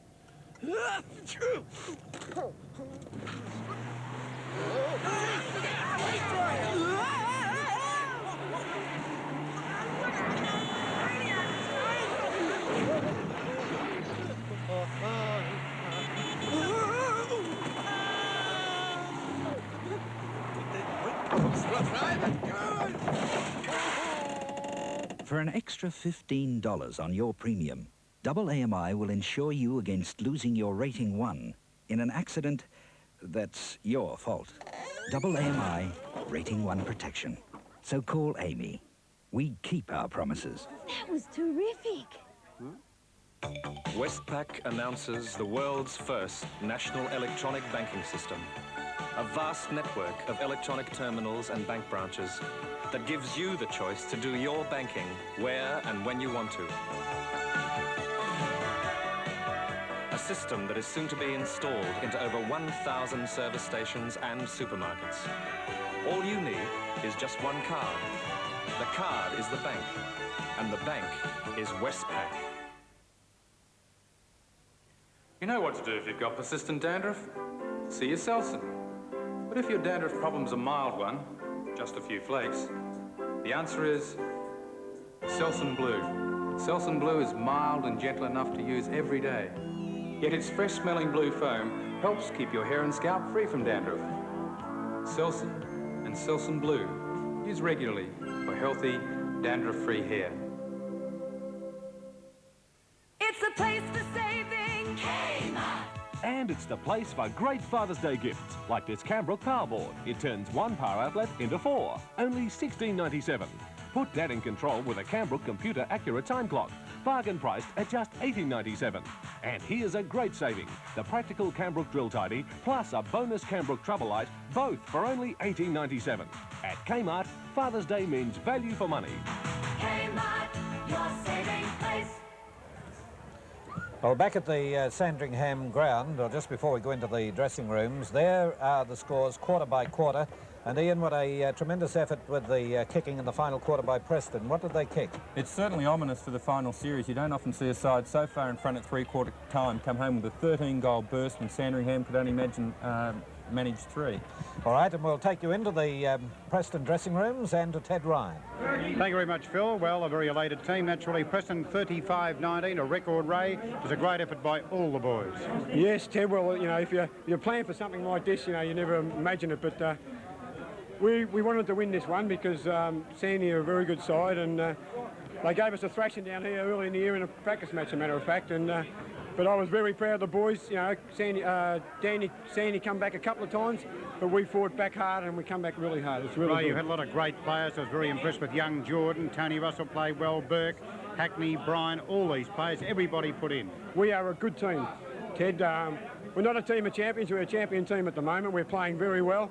Everyone's combining together, and you know, I couldn't ask for anything else today. I think a coach would be very proud of his boys, and I am, because we've worked really hard this year on the way we run the ball and the way we dispose of it, so it's all really come to click today, I think. Yeah, notice there's always 3 or 4 players running down the ground. There was always a loose man, someone to get the ball down, and you did look for Tony and the boys up forward. Well, we're very lucky in that we have got Tony Russell and Johnny Burke and Ian B are there, and you know, it just gives us an avenue to goal, and you know, next week we'll have Shane Hallis back, you know, so it's going to make us even stronger. Good on you, Ray. Well done. Thanks, I'd like to try and grab Johnny Burke if we can. Johnny Burke, centre forward. Well done, Johnny. Great effort. Well done, Johnny. A good effort. You ended up with 6 goals at centre half forward.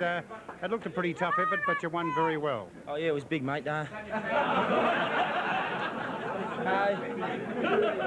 All we do here at Preston, we have a go. That's all we're about. No individuals, no big names here. We just have a go. That's all. Well, Johnny, you've lined up at centre half forward. Johnny, you lined up at centre half forward. Is this your favourite spot? Yeah, I'd rather play centre half forward than anyone else, but we just so happen to have the best centre half forward in the VFA, Shane Ellis. So no, I can't play centre half forward. Where would you? What'll happen next week? Will it be a battle royal between you and Shane when he comes back? Oh no, I think you'll get the nod. Thanks very much. We were going to have a talk, Phil. Thanks, Johnny, very much. We were going to have a talk with Tony Russell, but Tony's not the best. So I thought if we can, David Hackney. David played a great game. Oh, David, if you're there. Good on you, Davey. We'll get the can of Fosters out of sight. Well done, David. End up with 6 goals, and it's a pretty good game and a record score for the Preston Football Club this year. Yeah, it was real good. Team effort, though. It was a team effort. Everyone just played real well today, so it was real good. Well, you won by something like 26 goals, but was it harder about then and it looked off the boundary? No. Oh, no, it was pretty easy out there. Well, David, you're approaching the finals now. OK, it's not going to be that easy in the finals when you get there. You're going for 2 in a row. The boys are there and you've got it. Can you go on with it? Yeah, we'll do it. We go all the way. No worries. Long way to go yet, though. We're still a little bit out of breath. We'll let you go and have a relaxation. Good on you, boys. Back to you, Phil. Thanks very much from the Preston rooms. OK, Ted, and if you're listening down there, Bob Caddy's prepared to talk. So you've got about a 300-metre run up the ground to have a quick word with him before we go off the air, if you can make it. Now, there's the Paran-Camberwell score. Camberwell 109, leading Paran 98. The important one we need through, of course, is the Springvale and Frankston score. Now, if Frankston defeats Springvale today, Port Melbourne winning in their game, we'll be doing the Port Melbourne and Frankston game next week. There are next week's games on the list there. So the one to come out of that would be Frankston and Port Melbourne, I'd say, at this stage. But Frankston have to defeat the Springvale side. All right, just a quick summary from Rex Hunt on the game as you've seen it today. Rex? Well, you could only see it through the eyes of Preston, who should be very, very happy going into a final series. And by the look of it, they're all part of a team in there, and they've got their They've got their feet firmly embedded on the ground. I think that they've got an excellent setup with the full forward there, Tony Russell. He's had a magnificent year since crossing from Collingwood. And young Burke, well, he's a pretty happy-go-lucky sort of a player. I'm just not quite so sure that Hallis would get his centre-half forward position back. If I was giving votes today, I would have awarded Brian 3 votes. He was a magnificent player. He was a true ruck rover in the VFA sense of the word. And here you see that Burke, who was a tremendous player at centre-half forward, kicking one of his 7 goals. I would have given 2 votes to Burke. He took 14 marks and was a great player all day. He hand-passed and was unselfish. And finally, young Hackney, who we just interviewed on Channel 10 VFA Footy, he was a very good player too. So all in all, Preston looked great. Sandringham have a lot of homework to do. And Teddy Ryan has just nearly made a gold medal up to the Sandringham rooms. We'll get him in a moment. Ian, statistics on the game. Well, for my money, Brian was the best player on the ground today for Preston. He had a total of 45 possessions, including 30 kicks. He took 15 marks and 4 hand passes. Hackney, another good player with 22 kicks. We'll see how fit Ted Ryan is. Ted? Are you right there, Ted, for us?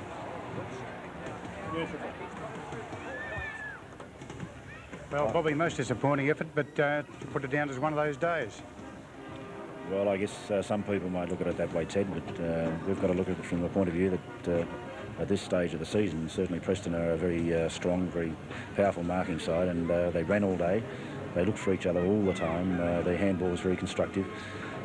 We simply didn't have the players today who were able to do that, carry out those sorts of skills. You were very much undermanned in the high marking department and knocking that ball away most of the day, Bob. We've been a fairly small side all year, and Simsy and Brian Adams are 2 tallest players. We lost Glenn Philby earlier in the season and Jamie Durson, our centre-half back several weeks ago, and the loss of those 2 players has been critical to us. And when you consider that Preston have a fellow like Brian, who's probably about 6'3", I guess, playing as a ruck rover and a half-forward flank, and he played well for them today. It's difficult to contest the ball in the air when you're 6 or so inches short of the opposition. That's not making excuses. Preston are a very, very good side, a very good team, and all credit to the way they worked together and brought each other into the game. Best of luck next week, Bob. Bob Ketty. Thanks very much, Bobby. Coach of Sandringham. Back to you, Phil. Yes, Ted, well, that winds it up for the day. Just repeating the final scores here. Preston 35-19, 229, defeated Sandringham 12-7-79. I'd like to say at this stage that if Frankston beat Springvale and Port Melbourne were leading well in their game, that's the match we'll be doing next week.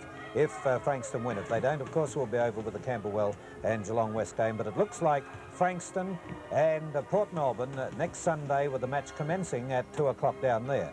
Also, thanks for the tremendous cooperation we've had from the officials of both Sandringham and Preston for today's match. OK, Rex, we'll be seeing you next week. It's been great. Good to see you, Phil, and, of course, good to see Ian. All right.